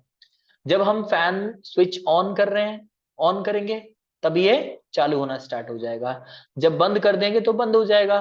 तो ये आपके हाथ में है, this is experimental. You can introduce a variable, you can take out some variable. ठीक है, जब आप इस पे कुछ इनपुट दोगे तो चेंज आएगा, इनपुट बंद कर दोगे तो चेंज बदल जाएगा। ठीक है, लेकिन यहाँ पे कह रहा है जेंडर ये स्टैटिक है, और इनका जो effect of gender and attitude towards dowry system, it is already existing, ये ऑलरेडी हैपेंड है, द ऑकरेंस और the event has already occurred. ठीक है, इसीलिए इसको कॉजल कंपैरेटिव कहा जाएगा। ठीक है, चलिए आगे बढ़ते हैं। Question number 17, a teacher prepares a list of latest arrivals in the various libraries of the college of the university. ठीक है, एक यूनिवर्सिटी के अंदर में बहुत सारे कॉलेजेस होते हैं, उनमें क्या क्या नए अराइवल्स आए हैं वो देखना चाहते हैं लाइब्रेरी में। His list reflect the number of books as reported. उनमें लिस्ट में क्या लिखा गया है, नंबर्स लिखे गए हैं। ये जो नंबर्स होते हैं ये किस मेजरमेंट स्केल में हम देख सकते हैं, nominal, ordinal, interval, ratio. Question को अगर अच्छे से समझ लोगे तो आंसर बिल्कुल सही बन जाएगा आप लोगों का। देखते हैं कौन कौन सही आंसर करता है। ओके, वेरी गुड, तो सभी ने आंसर कर रहे हैं कि D is the right answer, ये रेशियो स्केल में आ जाएगा। Yes, very good, ratio scale में क्यों आएगा, एनीबडी, क्यों रेशियो स्केल में आएगा। हाँ ब्रज, वही बता रहा हूँ, उनसे पहले यस, ओके। अनिल कह रहे हैं ऑर्डिनल दिया था लेकिन रॉन्ग हो गए, नितिश्री भी रॉन्ग कर रहे हैं, number of books. Okay, ratio scale में क्यों हो जाएगा। Very good Diptishree, very good, very good, very good Kishore. देखिए, इन्होंने ऑलरेडी आंसर कर दिया, क्योंकि मुझे बताते चलिए कि यहाँ पे कौन सा आपका एट्रीब्यूट होता है। यस, टेल मी, नॉमिनल में क्या क्या एट्रीब्यूट्स होते हैं। स्टीवन ने दिया था एट्रीब्यूट, जो कि मैंने ऑलरेडी पीजीटी ओपीसी बैच में पढ़ाया था। ठीक है, ओपीसी बैच में पढ़ाया था, इसका क्लास भी होने वाला है, स्पेशल क्लासेस हम लेंगे। लेकिन मुझे बताइए कि ये जो स्केल्स ऑफ मेजरमेंट में कौन से एट्रीब्यूट होते हैं, नॉमिनल स्केल में क्या एट्रीब्यूट होता है, इसे स्टीवन ने दिया था, मैंने कहा था भी इसको, स्टीवन ने इसको आइडेंटिफाई किया था। और ये जो नॉमिनल स्केल में क्या क्या एट्रीब्यूट्स होते हैं, कम ऑन बताइए। नॉमिनल स्केल में कौन सा एट्रीब्यूट होता है? नो नो नो, आइडेंटिटी तो सब में होता है, नंबर नहीं, number is not an attribute, classification भी नहीं है, ये एट्रीब्यूट्स नहीं होता है। ओके ठीक है, मैं ही बता देता हूं कि देखिए, ओके नेमिंग नेमिंग नहीं नहीं, एट्रीब्यूट पूछ रहा हूं मैं, एट्रीब्यूट। एट्रीब्यूट क्या होता है? तीन एट्रीब्यूट होता है, पहले से बता दे रहा हूँ। एट्रीब्यूट तीन होता है, एक होता है मैग्नीट्यूड, क्या होता है एक तो, यस वेरी गुड जीता, मैग्नीट्यूड। दूसरा क्या होता है आपका? इक्वल इंटरवल, इक्वल इंटरवल, ठीक है, इंटरवल। और तीसरा होता है exact zero limit, exact zero point जो भी कहिए, एग्जैक्ट जीरो लिमिट या फिर एग्जैक्ट जीरो पॉइंट, कोई भी कहिए, ठीक है। तो तीन होते हैं। और जो मतलब अब की बार एग्जाम में देखा जा रहा है आइडेंटिटी करके और भी कहा जा रहा है, लेकिन आइडेंटिटी सब में होता है, सभी चारों स्केल्स में आइडेंटिटी होता है। तो इसमें सिर्फ आइडेंटिटी होता है, इसमें आइडेंटिटी और मैग्नीट्यूड होता है, इसमें identity magnitude and equal interval होता है। इसमें चारों होते हैं, आइडेंटिटी होता है, मैग्नीट्यूड होता है, इक्वल इंटरवल होता है, और आपका एग्जैक्ट जीरो पॉइंट या फिर जीरो लिमिट भी होते हैं। अब देखिए जैसे कि कहा जा रहा है, इसमें रेशियो स्केल में इसलिए होगा क्योंकि जब आपके पास starting from zero book to 1 lakh book या फिर 1 करोड़ बुक, जितना भी हो सकता है, ठीक है, 1 लाख बुक हो सकते हैं। तो जब अगर हम जीरो पे कन्वर्ट करना चाहें तो कर सकते हैं। यहाँ पे अगर रेशियो बनाना चाहते हैं, मान लीजिए दो कॉलेज है, ठीक है, टॉप कॉलेज, टॉप दो कॉलेज के बीच में हम रेशियो बनाना चाहते हैं तो बना सकते हैं। जैसे कि यहाँ पे 1 लाख है, 1 लाख इज टू 2.5 लाख, ऐसे करके हम रेशियो भी बना सकते हैं, इंटरवल भी बना सकते हैं, सभी बना सकते हैं। इसीलिए ratio scale will be applied to this measurement. अब क्लियर है सबको? चलिए आगे बढ़ते हैं फिर। असर्शन रीजन है, कीजिए इसको। Mean is the most frequent used measure of central tendency. Assertion क्या है? रीजन ये है, computation of mean is based on each individual score of the sample. बहुत ही आसान सा क्वेश्चन है, ऑप्शन पढ़िए कौन सा होगा बताइए।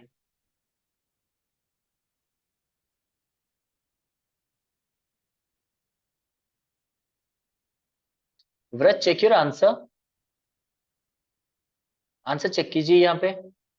आपको असर्शन रीजन क्या लग रहे हैं? असर्शन तो सही कह रहा है कि सबसे ज्यादा हम मीन को यूज करते हैं, और रीजन भी तो बिल्कुल सही कह रहा है कि मीन इसीलिए कैलकुलेट करा जाता है क्योंकि each individual of the sample is getting calculated, ठीक है।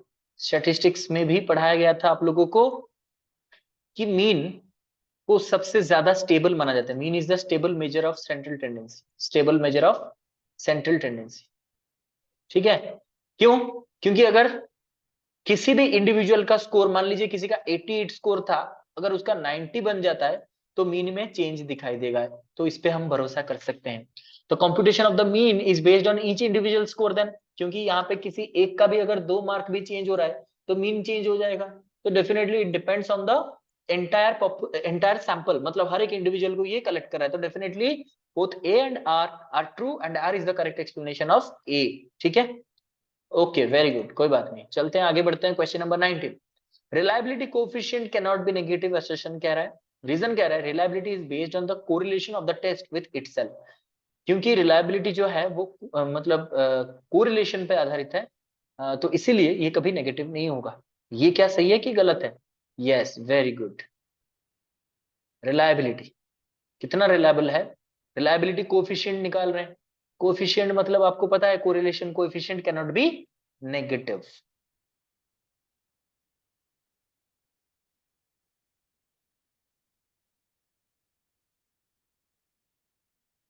ओके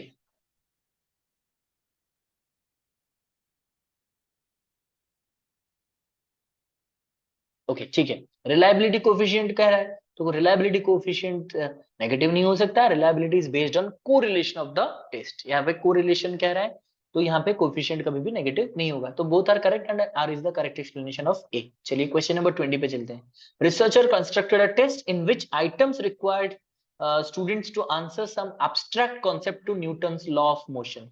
कुछ एब्स्ट्रैक्ट कॉन्सेप्ट है related to the laws of motion, later it was matched with the scores obtained in a class test for the same topic. उसके बाद इसको फिर से match किया गया जो आपके क्लास में टॉपिक आए थे। What type of validity appears to have been examined, किस प्रकार का ये वैलिडिटी कर रहा है। मैंने वैलिडिटी पढ़ाया था बहुत अच्छी तरीके से, और यहाँ पे एक ही वर्ड पे आप आंसर कर सकते हो। ठीक है, बहुत अच्छे। देखिए यहाँ पे कह रहा है कि कुछ कॉन्सेप्ट हमने न्यूटन लॉ के ऊपर हमने क्या किया, कॉन्सेप्ट वहां पे पढ़ाया था। ठीक है, टेस्ट उसने कराया था, तो उसके बाद हमने उसका स्कोर लिया, उसको टॉपिक के साथ मैच किया फ्रॉम द सेम टॉपिक। ठीक है,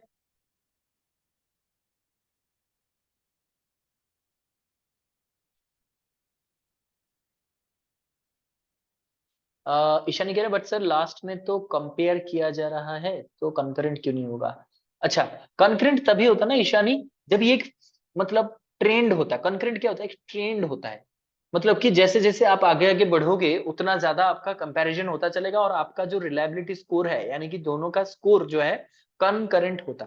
ठीक है, वो मैं बता दूंगा आप लोगों को फिर से। ठीक है, चलिए। ठीक है, तो यहाँ पे आंसर कौन सा बन जाएगा, कंटेंट वैलिडिटी। ठीक है, अब कंस्ट्रक्ट वैलिडिटी क्या है, जो मैंने कहा था, अगर ये आपके ऑब्जेक्टिव्स यानी आपके कंस्ट्रक्ट जिसके आइडिया मतलब जो कॉन्सेप्ट का आइडिया लेकर के आपने बनाया था, अगर उसको मैच कर रहा है तो कंस्ट्रक्ट वैलिडिटी। कंटेंट जो आपने पढ़ाया है अगर उसी के रिलेटेड वो क्वेश्चन दे रहा है तो ये कंटेंट वैलिडिटी, यानी it match with the content. ठीक है, प्रेडिक्टिव मतलब अगर कुछ प्रेडिक्शन बेस्ड होता है।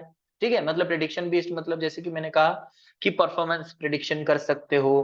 प्रिडिक्शन ये भी कर सकते हो कि आगे जाकर के मतलब कोई अच्छा, यहाँ पे मान लीजिए आप लोगों का स्कोर, यहाँ पे डेली हम टॉपर का नाम अनाउंस करते हैं, तो इस बार का भी टॉपर हम अनाउंस करेंगे, तो डेफिनेटली अगर डेली डेली हम देख रहे हैं कि हर एक मॉक टेस्ट में कोई रेगुलरली टॉप कर रहे हैं, तो definitely we can say he or she will get a job definitely. ठीक है, तो ये प्रिडिक्शन होता है। कंकरेंट क्या होता है, according to the current practices. आप अगर करंट प्रैक्टिसेस देख करके उसका ट्रेंड मतलब वैसे ही आगे बढ़ रहा है, तो आप ये कह सकते हो इट इज कंकरेंटली वैलिड। ठीक है, चलिए, I hope it is clear.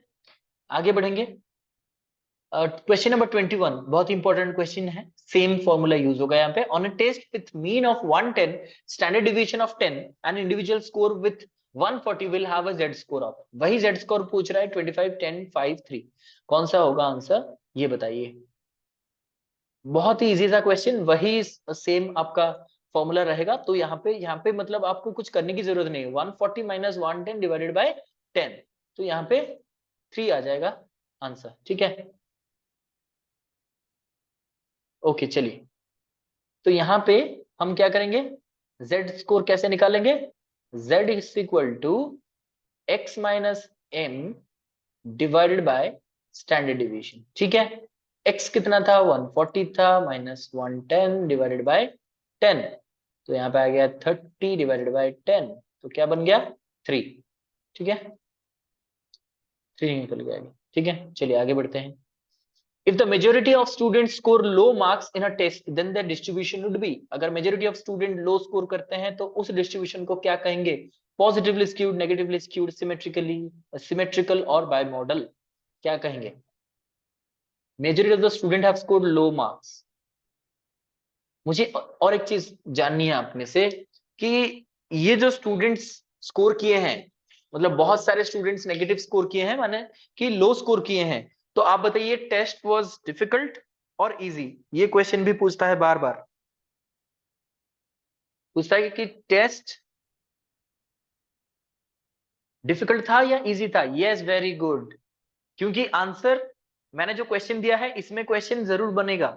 ठीक है, क्योंकि या तो पूछेगा the test was difficult, now tell us that it is positively skewed or not, test was difficult for the students, तो ये पॉजिटिव स्क्यू होगा कि नेगेटिव स्क्यू होगा, ऐसे भी पूछ सकता है। या तो पूछ सकता है students have scored low marks, then it is positive और नेगेटिव स्क्यू, तो definitely it is positive skew. देखिए यहाँ पे क्या होता है, सिमेट्रिकल डिस्ट्रीब्यूशन मतलब जिनमें मतलब दोनों तरीके मतलब 50-50 हो जाता है, एग्जैक्ट 50 नहीं होता है, लेकिन सिमेट्रिकल मतलब एक नॉर्मल डिस्ट्रीब्यूशन। ठीक है, नॉर्मल डिस्ट्रीब्यूशन को हम सिमेट्रिकल कहते हैं। देखिए पॉजिटिव स्क्यू में क्या हो जाता है, ज्यादातर स्टूडेंट जो है मीन कहाँ पे लाई कर रहा है, इधर लाई कर रहा है। ठीक है, टेस्ट वाज डिफिकल्ट, ये पॉजिटिव स्क्यू है। देखिए स्क्यू मतलब यहाँ पे स्क्यू हो जा रहा है, इस तरफ स्क्यू हो रहा है। नेगेटिव स्क्यू इस तरफ स्क्यू हो रहा है। ठीक है, समझ रहे हो। और यहाँ पे पॉजिटिव स्क्यू में क्या हो रहा है, स्टूडेंट लो स्कोर कर रहे हैं क्योंकि ये डिफिकल्ट था। तो ये ऐसे याद रखिए कि डीएल याद रख लीजिए, डिफिकल्ट लो स्कोरिंग। यहाँ पे क्या हो जाएगा, इजी हाई स्कोरिंग, या फिर एच ई याद रखिए, हाई स्कोरिंग इजी, जैसे भी आप याद कर सकते हो। ठीक है, ओके चलिए आगे बढ़ते हैं फिर। Question number 23, match the following, stability, equivalence and stability, internal consistency. ये क्या है, ये रिलायबिलिटी होता है, राइट। तो रिलायबिलिटी क्या होता है, या फिर आप क्यों जो characteristics of a good test होता है। ठीक है, तो आप इसे मैच कीजिए, administer one test and correlate the items to each other, administer different test to the same individual over the period of time, administer the same test to the same individual over period of time, administer different test to the same individual at the same time. बताइए कौन सा सही होगा।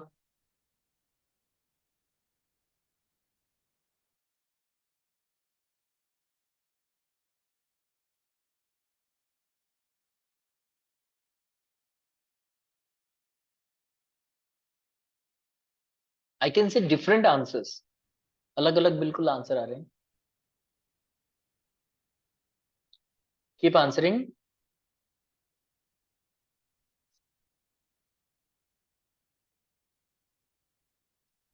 Okay, now let us see, इसमें कौन सा सही answer है, देखिए। Yes, very good Dilip, C is the right answer. क्योंकि देखिए स्टेबिलिटी का क्या मतलब होता है, administer the same test to the same individual over a period of time. यहाँ पे टेस्ट भी सेम है, इंडिविजुअल भी सेम है, बट टाइम डिफरेंट है, ये स्टेबिलिटी होता है। ठीक है, इक्विवेलेंस क्या होता है, administer different test to the same individual. Equivalence मतलब कि जैसे set A and set B, ये दो सेट जो होते हैं ना वो इक्विवेलेंस होते हैं, इक्विवेलेंट होता है, मतलब सेम नहीं हो सकते, लेकिन दोनों का डिफिकल्टी लेवल, दोनों का क्वेश्चन लेवल, सब कुछ इक्विवेलेंट है। ठीक है, तो आपका इक्विवेलेंस का मतलब हो गया कि आप क्या कर रहे हो, यहाँ पे दो दो टेस्ट कर रहे हो एक ही इंडिविजुअल को, लेकिन अलग अलग सेट में अबाउट द सेम टाइम, एक ही टाइम में दो सेट क्वेश्चन आप उनको दे रहे हो। ठीक है, और जब यस सिमिलर होता है, जब इक्विवेलेंस एंड स्टेबिलिटी की बात आती है तो हम क्या करते हैं, इक्विवेलेंट भी होना चाहिए और स्टेबल भी होना चाहिए, दोनों को मिला दो, क्या हो जाता है, administer different test to the same individual over a period of time. Time अलग अलग हो जाएगा लेकिन अलग अलग टेस्ट दिए जाएंगे। ठीक है, इंटरनल कंसिस्टेंसी आपको पता है कि administer one test and correlate the item to each other. ठीक है, इंटरनल कंसिस्टेंसी निकालना होता है, तो ये चारों के चारों हो गए। ठीक है, इक्विवेलेंस और पैरेलल फॉर्म भी इसको कहा जाता है। Yes, very good. चलिए क्वेश्चन नंबर 24 स्टेटमेंट है, validity is the strength of qualitative research and makes it trustworthy, authenticity. I think ये रिपीट हो गया है शायद। ठीक है, validity is based on determining whether findings are accurate from the standpoint of the researcher, participant और the readers. ये शायद रिपीट हो गया है, कोई बात नहीं, ये आपको पता है, ऑप्शन यही है। ये क्वेश्चन रिपीट था, कोई बात नहीं। चलिए आगे बढ़ते हैं। क्वेश्चन नंबर 25, पोस्टीरियरी नॉलेज क्या होता है, knowledge from field of morality, knowledge related to mathematical relationship, knowledge based on logic, knowledge based on experience and observation. दो प्रकार के नॉलेज होते हैं, क्या क्या होते हैं, कोई बता सकता है। दो प्रकार के नॉलेज जो होते हैं क्या क्या होता है, एक तो पोस्टीरियर नॉलेज बता दिया, दूसरा क्या होता है, प्रायोरी नॉलेज। वेरी गुड, दोनों में डिफरेंस मैं बता दे रहा हूँ, जब एग्जाम में आएगा तो जरूर आंसर करना। क्या होता है, प्रायर नॉलेज मतलब पहले से नॉलेज है, प्रीवियस नॉलेज। ठीक है, और क्या होता है, पोस्टीरियर मतलब आफ्टर। ठीक है, प्रीवियस एंड आफ्टर। ठीक है, बिफोर का मतलब क्या होता है, प्रीवियस या फिर बिफोर का मतलब होता है यहाँ पे कि मैं टेस्ट किए बिना ही कह सकता हूं कि क्या हो जाएगा। आई मीन मैंने कुछ देखा नहीं है, अब प्रीवियस नॉलेज मेरा जो है, बिफोर नॉलेज जो है, इसको प्रायोरी नॉलेज किया जाएगा क्योंकि मुझे पहले से पता है। फॉर एग्जाम्पल आज हम आईसीटी पढ़ने जा रहे हैं, ठीक है, आईसीटी पढ़ने जा रहे हैं, तो you have some idea, prior knowledge to the topic, topic related है।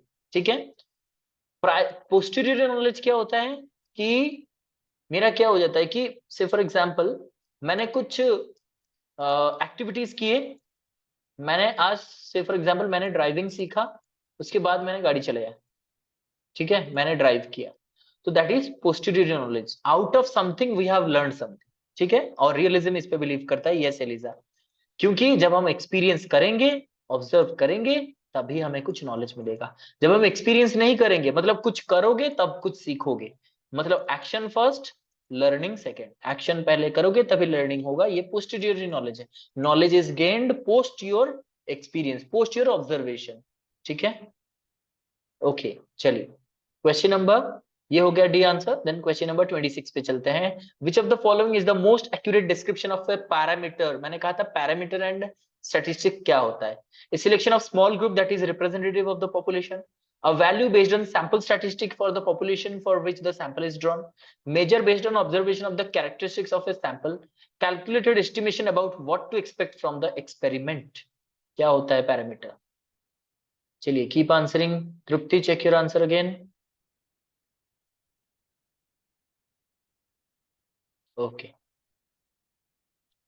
Keep answering. देखिए फिर से डिफरेंट आंसर्स आने लगे हैं। Okay Anil, check your answer again. Okay very good, तो सभी का सही आंसर आ रहा है कि, तो जो आंसर होगा और डिफरेंट डिफरेंट आंसर्स आ रहे हैं। ओके ओके ठीक है, चलिए ठीक है। तो यहाँ पे क्या हो गया, पैरामीटर क्या होता है? Selection of small group that is representative of the population. ये तो आपका शायद ये वाला टेक्निकल थोड़ा सा प्रॉब्लम हो गया है, कोई बात नहीं, पढ़ते हैं सभी को फिर कंपेयर करते हैं। ठीक है, बता दूंगा पैरामीटर क्या होता है। ये कह रहा है कि small group that is representative of the population that is sample. ठीक है, जिसको हम सैंपल कहते हैं। ठीक है, a value based on the sample statistic for the population from which the sample is drawn.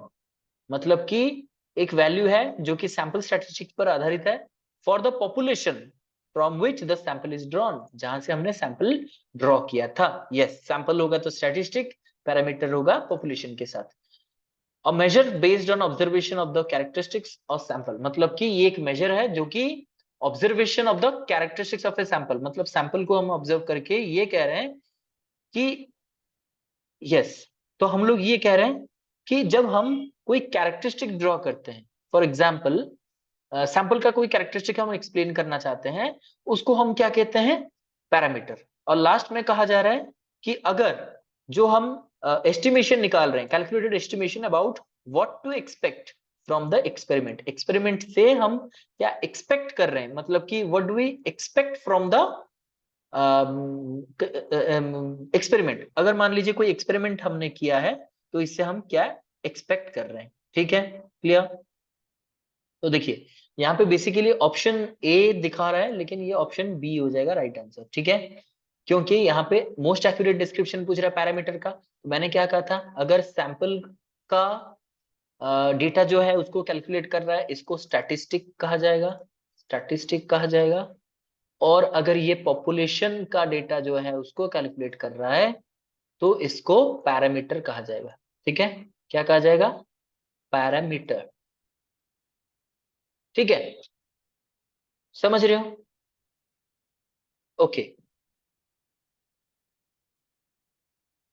ठीक है, तो यहाँ पे क्या हो गया देखिए, यहाँ पे कह रहा है स्मॉल ग्रुप को हमने सिलेक्ट किया that is representative of the population. ठीक है, तो अगर हमें पूरा का पूरा रिप्रेजेंट करना है पॉपुलेशन को, तो वो क्या करेगा? वो सैंपल ले जाएगा। ठीक है, दैट विल सिलेक्ट सैंपल। और यहाँ पे एक वैल्यू लिया जा रहा है जो कि सैंपल स्टैटिस्टिक का है, लेकिन for the population from which the sample is drawn. ठीक है, तो यहाँ पे ऑप्शन में थोड़ा सा मुझे लग रहा है, थोड़ा सा यहाँ पे मैं अगर ऐड कर देता, थोड़ा सा वर्डिंग्स और थोड़ा याद कर देता, मतलब ऐड कर देता तो शायद क्लियर हो जाता। लेकिन अभी जिन्होंने ए भी ऑप्शन किया है, बी भी ऑप्शन किया है, सही है, क्योंकि ये तो बेसिकली सैंपल हो जाता है। यहाँ पे स्टैटिस्टिक्स की बात कर रहा है तो दोनों ही सैंपल की बात कर रहे हैं। तो आई वुड थिंक कि दोनों ही आपके सही है, मतलब कि अब मैंने एक्सप्लेन भी कर दिया क्या होता है स्टैटिस्टिक, क्या होता है पैरामीटर। तो I hope it is helpful to you. Option में थोड़ा सा प्रॉब्लम था। ठीक है, चलिए आगे बढ़ते हैं।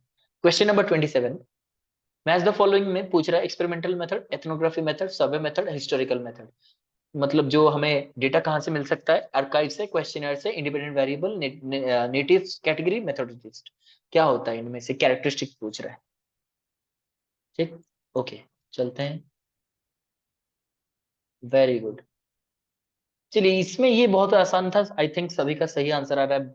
सभी बी आंसर कर रहे हैं, बहुत अच्छे। B is the correct answer, क्योंकि यहाँ पे देखिए जब हम बात करते हैं, मैंने क्या कहा था, एक ऑप्शन या फिर दो ऑप्शन को मैच कीजिए, आपका आंसर निकल के आ जाएगा। एक्सपेरिमेंटल मेथड हमेशा इंडिपेंडेंट वेरिएबल के साथ डील करता है, क्योंकि ये इसे मैनिपुलेट कर सकता है। ठीक है, क्लियर। तो अगर इसको मैच करें तो यहाँ पे दो ही ऑप्शन बचते हैं। ठीक है, अब एथनोग्राफी मेथड क्या होता है कि किसी नेटिव कैटेगरीज, मतलब नेटिव कैटेगरी मतलब किसी नेटिव को स्टडी करते हो। सर्वे में क्या यूज करते हैं हम लोग, क्वेश्चनर यूज करते हैं। ठीक है, मतलब सिंपल है, सर्वे में हम लोग क्वेश्चनर यूज करते हैं। हिस्ट्री हमेशा आर्काइव के साथ डील करता है, तो यहाँ पे ऑप्शन बी निकल के आ जाता है राइट आंसर। चलिए बहुत अच्छे, आगे बढ़ते हैं। Question number 28, if a researcher obtains score from a sample of subject on a test at different time points, then he or she is estimating a measure of. अगर कोई रिसर्चर है जो कि सैंपल में से अपना स्कोर सिलेक्ट कर रहा है या फिर ऑब्टेन कर रहा है अलग अलग टाइम पे, तो वो क्या मेजर करना चाहता है? Stability, equivalence, stability and equivalence, internal consistency. Yes, बहुत अच्छे।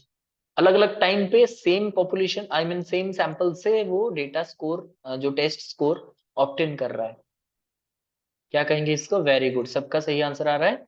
ए is the right answer, stability. Test test method कहा जाता है इसको। वेरी गुड, टेस्ट को बार बार रिटेस्ट करके देखा जा रहा है वेदर इट इज स्टेबल और नॉट। ठीक है, it is one of the reliability measures. ठीक है, आगे बढ़ते हैं। Internal criticism is done. Internal criticism क्यों कहा जाता है, करा क्यों जाता है? To verify the accuracy of the source, to verify authenticity of the source, both of this, none of this. कौन सा हो जाएगा? Okay, very good. ये भी मतलब डायरेक्ट एंड बहुत ही आसान सवाल, बहुत जल्दी कर सकते हो आंसर। यस, तो सभी का आंसर आया है, A is the correct answer. Very good Dipti, check your answer. To verify the accuracy of the source, internal criticism मैंने कहा क्या था, जो सोर्सेस ऑफ डेटा होते हैं, जब हम इंटरनल क्रिटिसिज्म करेंगे तभी पता चल जाएगा जो हमारा सोर्स था वाज इट एक्यूरेट, ठीक है, वाज इट नॉट। इससे हमें वेरिफिकेशन में आसानी होता है। तो इंटरनल क्रिटिसिज्म इसलिए करा जाता है, सोर्स पे बिलीव हो रहा है कि नहीं हो रहा है। ठीक है, चलिए question number 30, which one of the following is the stable measure of dispersion. Measure of dispersion और वेरिएबिलिटी कहा जाता है इसको। कौन सा सबसे स्टेबल होता है और सबसे ज्यादा यूज होता है? Range, quartile division, average division, standard division. चलिए, ये सबसे सही और सबसे मतलब कि इजी क्वेश्चन है, क्योंकि आपको पता है सबसे स्टेबल एंड सबसे ज्यादा used measure of central tendency mean है, तो उसी के हिसाब से स्टेबल मेजर ऑफ डिस्पर्सन क्या है? स्टैंडर्ड डिवीजन है। ठीक है, स्टैंडर्ड डिवीजन सबसे स्टेबल है। चलिए question number 31, which of the following is not a characteristics of RCFCE, right of children to free and compulsory education, जिसको आरटी एक्ट भी कहा जाता है। तो इसका कौन सा कैरेक्टरिस्टिक्स नहीं है? Compulsory education to children between 6 to 14 years, admission of children between 6 to 14 years of age group in neighborhood school, up to 30% reservation in neighborhood private schools for students of underprivileged group, prohibition of physical punishment। आरसीएफसी में क्या नहीं है? Very good, सभी का सही answer आ रहा है। चेतना कह रहे हैं कि ये 30% नहीं होता सर, ये 25% होता है। वेरी गुड, तो सी इज द करेक्ट आंसर। ये कैरेक्टरिस्टिक नहीं है, वहां पे रिजर्वेशन मिलता है 25% का रिजर्वेशन मिलेगा, नॉट 30%। कितने का मिलेगा? 25% रिजर्वेशन मिलेगा for under privilege student of neighbourhood schools. ठीक है, चलिए, चाहे वो प्राइवेट हो वहां पे भी हो जाएगा। आईसीडीएस वाज लॉन्च्ड ऑन, कब लॉन्च किया गया था? 5 जून 1970, 2 अक्टूबर 1972, 2 अक्टूबर 1975, 3 सितंबर 1978। Again a direct question ICDS के बारे में, मैंने कहा था इंटीग्रेटेड चाइल्ड डेवलपमेंट सर्विसेज। तो यहाँ पे जो डेवलपमेंट सर्विसेज होता है, यस, डेप्थ नहीं होता है मानसी, डेवलपमेंट होता है। ठीक है, ओके, तो चलिए, सभी का सही आंसर आ चुका है। इट इज 2 अक्टूबर 1975, जो कि मैंने कहा था ये पायलट बेसिस पर लॉन्च किया गया था on the eve of Mahatma Gandhi birth anniversary. तो 2 अक्टूबर को लॉन्च किया गया था 1975 में। अब मुझे बताइए इसको यूनिवर्सलाइज कब करा गया था? It was universalized in the year, कौन से साल में किया गया था? मैंने सब पढ़ाया था। यस, इसको 2002 में यूनिवर्सलाइज कर दिया गया था। वेरी गुड जीता and Anil, very good Gayatri. Question number 33 पे चलते हैं। UDHR was proclaimed on, universal declaration on human rights को कब प्रोक्लेम किया गया था? 10 मार्च 1993, 10 दिसंबर 1948, 10 जुलाई 1948, 10 अप्रैल 1993। Again a straight and direct question, लेकिन ये आंसर छोटा नहीं होता, ये जो क्वेश्चन छोटा नहीं है, क्योंकि इन्हीं से क्वेश्चन बनेगा आपका। अगर ऑप्शन मतलब आपके सिलेबस में अगर ह्यूमन राइट्स हैं, तो उनमें जो सबसे इंपॉर्टेंट क्वेश्चन बनते हैं, ह्यूमन राइट्स के बारे में पूछेगा, थोड़ा बहुत डेट्स के बारे में पूछ सकता है, चेयरमैनशिप के बारे में पूछ सकता है, एस्टेब्लिशमेंट के बारे में पूछ सकता है। ठीक है, तो इनमें से ये बहुत इंपॉर्टेंट क्वेश्चन है। सभी का सही आंसर आ गया B. So definitely B is the right answer. 10 दिसंबर 1948 में इसको प्रोक्लेम किया गया था, और इसी दिन को याद रखने के लिए 10 दिसंबर को हर साल हम लोग ह्यूमन राइट्स डे सेलिब्रेट करते हैं इन इंडिया। तो who among the following has recommended SUPW? SUPWs क्या होते हैं, पहले ये मुझे बताइए आप लोग। एसयूपीडब्ल्यूज क्या होते हैं, कमेंट में जरूर बताइए एसयूपीडब्ल्यू क्या होता है, और किसने रिकमेंड किया? Hartog committee 1929, Sargent report 1944-45, Kothari commission 1964-66, national review committee 1978। Very good Mansi. Socially useful productive work, ये क्या होता है? सोशली यूजफुल प्रोडक्टिव वर्क, ये आपके मतलब कि वोकेशनलाइजेशन को और इम्प्रूव करने के लिए सेकेंडरी लेवल पे ये इंट्रोड्यूस करने की बात सबसे पहले किसने रिकमेंड किया था? तो वेरी गुड, सबका सही ऑप्शन आ गया है। Answer is Kothari commission 1964-66। बाद में नेशनल रिव्यू कमेटी ने इसको इंप्लीमेंट करने के लिए एक फ्रेमवर्क प्रोवाइड किया था, इसको आगे बढ़ाने की बात की थी, लेकिन first it was coined and used by Kothari commission 1964-66। Who is the current chairperson of NHRC, national human rights commission, जो इंडिया में है, न्यू दिल्ली में इसका हेडक्वार्टर है, इसके करंट चेयरपर्सन कौन है? Justice Arun Kumar Mishra, justice DP Mahapatra, justice Shatrughna Pujahari, justice Vijay Patel. Very good, सबका सही आंसर आ रहा है। Very good, very good. अब ये बताइए कि OHRC, Odisha human rights commission के करंट चेयरपर्सन कौन है, वो भी मुझे बताइए। यहाँ पे तो आंसर बन गया जस्टिस अरुण कुमार मिश्रा, जो कि 2021 से अभी एनएचआरसी के चेयरपर्सन है। अभी उड़ीसा में कौन है वो बताइए। Very good, very good, very good. तो उड़ीसा के जो अभी करंट चेयरपर्सन है, दैट इज जस्टिस शत्रुघ्न पुजाहारी, जो कि ओएचआरसी के करंट चेयरपर्सन है। बहुत अच्छे। Next is UNHRC stands for, UNHRC क्या होता है? United Nations human rights commission, United Nations human rights council, United Nations human rights committee, United Nations human rights commission. ये शायद दोनों रिपीट हो गए हैं, ए एंड डी। नहीं गायत्री, देखिए यहीं पे कंफ्यूजन स्टार्ट हो जाता है। चलिए, इजी था ये वाला, अगर थोड़ा सा ध्यान देते तो बिल्कुल सही हो जाए। ये काउंसिल होता है, कमिटी नहीं होता है, या फिर कमीशन नहीं होता है। यहाँ पे फिलहाल ए और डी दोनों सेम ही ऑप्शन है, इसलिए United Nations human rights council होता है। ठीक है, जो कि ह्यूमन राइट्स का सबसे अपेक्स बॉडी होता है। अब आते हैं, as per NEP 2020 केजीबीवीज, Kasturba Gandhi Balika Vidyalaya are now extended to class 10, class 11, class 12 और ग्रेजुएशन। जो मतलब कि for female, for girls, KGBVs जो है स्पेशली, उसको कहां तक एक्सटेंड करने की बात एनईपी 2020 में करा गया था? वो that is class 12। Very good, सभी का सही ऑप्शन आ रहा है, ऑप्शन सी। तो बिल्कुल क्लास 12 तक इसको एक्सटेंड कर दिया गया है। Which among the following factors are ensured in universalisation of elementary education? Elementary education को यूनिवर्सलाइज करने में क्या क्या फैक्टर को एंश्योर किया गया है? Universal access, universal enrolment, universal retention, all of the above. मतलब सभी को मिलेगा, सभी का एनरोलमेंट एडमिशन होगा, सभी रिटेन करेंगे, कोई ड्रॉप आउट नहीं होगा। तो तीनों के तीनों ऑप्शन करेक्ट है, तो सभी का सही आंसर आया है D. So all of the above will be the correct answer. Very good. ECC ensures, ECC में क्या होता है? Early learning opportunity, early detection of diseases, early removal of prejudices, early care. इनमें से कौन सा कोड हो जाएगा वो बताइए, ये वाला ऑप्शन बताइए। Litina again check your answer. Very good. Tripti, Mansi, Pratima check your answer, Susmita, Jeeta, Padmavati, Pinkina, Dilip, बहुत अच्छे, Saraswati, Jyotsnamayi, Ishani, very good,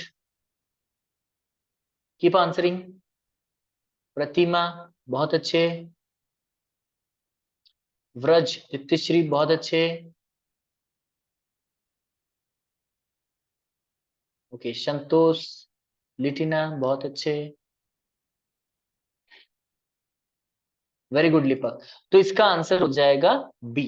D इसलिए नहीं होगा, ईसीसी में, early childhood care and education में हम लोग रिमूवल ऑफ प्रिजुडिसेस। अब देखिए ये छोटे बच्चे हैं, इनको प्रिजुडिसेस के बारे में पढ़ाया ही नहीं जाता, तो यहाँ पे रिमूवल कैसे होगा? ठीक है, ये वाला ऑप्शन नहीं होगा, बाकी सब होता है, क्योंकि लर्निंग अपॉर्चुनिटी, क्योंकि हमने क्या कहता है इसी में क्या इंश्योर होता है, सबसे पहले लर्निंग अपॉर्चुनिटी डिटेक्शन करा जाता है, केयर लिया जाता है, न्यूट्रिशनल केयर, डिजीजेस को फाइंड आउट किया जाता है, प्रिजुडिसेस जो डिफरेंसेस है, जो इविल प्रैक्टिसेस है, उसको हटाना इसका एक लक्ष्य नहीं है। हाँ, ये इनडायरेक्टली करा जा सकता है, लेकिन इसको इंश्योर नहीं करा जाता। अगर ये नहीं भी होगा तो भी इसी को कभी आंच नहीं पहुंचेगा। ठीक है, क्वेश्चन नंबर 40 पे चलते हैं। और यस, लास्ट में हम अनाउंस करेंगे कि जो एज हमारा आज का जो टॉपर कौन है इस टेस्ट का, एमसीक्यू का या फिर मॉक टेस्ट 8 का। चलिए, what is the importance of vocational education for students at secondary level? ये क्यों इंपॉर्टेंट है vocational? to provide job opportunities immediately, to provide exposure to different vocation, to promote vocational institutions। अच्छा, यहाँ पे मैंने लिख भी दिया है, कोई बात नहीं, ऑल ऑफ द अबव। तो आंसर क्या हो जाएगा? यहाँ पे लिख भी दिया है मैंने, ऑप्शन इज बी। चलिए, यहाँ पे डी भी कर रहे हैं व्रज, ये नहीं होगा, ये सारे नहीं होता है। जॉब अपॉर्चुनिटी थोड़ी हम इमीडिएटली दे देते हैं, नहीं देते हैं। वोकेशनल इंस्टीट्यूट को प्रमोट तो नहीं करते हम लोग, नहीं तो फिर एजुकेशन इंस्टीट्यूट में प्राइवेटाइजेशन की बात हो जाएगी। ठीक है, तो हम डिफरेंट वोकेशंस के बारे में उनको बताते हैं। चलिए, question number 41, the funding pattern of RUSA for Himachal Pradesh. Himachal Pradesh एक हिमालयन स्टेट है, तो इनके लिए क्या पैटर्न रहेगा? 90:10, 75:25, 65:35, 55:45। ठीक है, चलिए इसके साथ ही साथ मुझे बताइए वेस्ट बंगाल के लिए कितना होगा, बताइए वेस्ट बंगाल के लिए कितना होगा रूसा का फंडिंग पैटर्न? चलिए, सभी आंसर कर रहे हैं कि सर 90:10, 90% देगा आपका सेंटर और 10% देगा आपका स्टेट। क्यों? क्योंकि जो स्टेट का वहां पे क्या है, स्टेट हिमालयन स्टेट है, तो it is hazardous place, that is why it is 90:10। ठीक है, हिमालयन स्टेट याद रखिएगा, हिमालयन स्टेट्स लिख ही देता हूं मैं। ठीक है, चलिए चलिए, अबे शायद थोड़ा सा कंफ्यूजन हो गया है, रूसा की बात कर रहा हूं मैं, रमसा की बात नहीं कर रहा हूँ। रूसा में क्या होता है कि north eastern state, north east, Himalayan states and Jammu and Kashmir, क्या होता है इन तीनों का 90:10 होता है। बाकी सभी अदर स्टेट्स एंड यूटीज, ये जो होते हैं, इनके लिए होता है 65:35।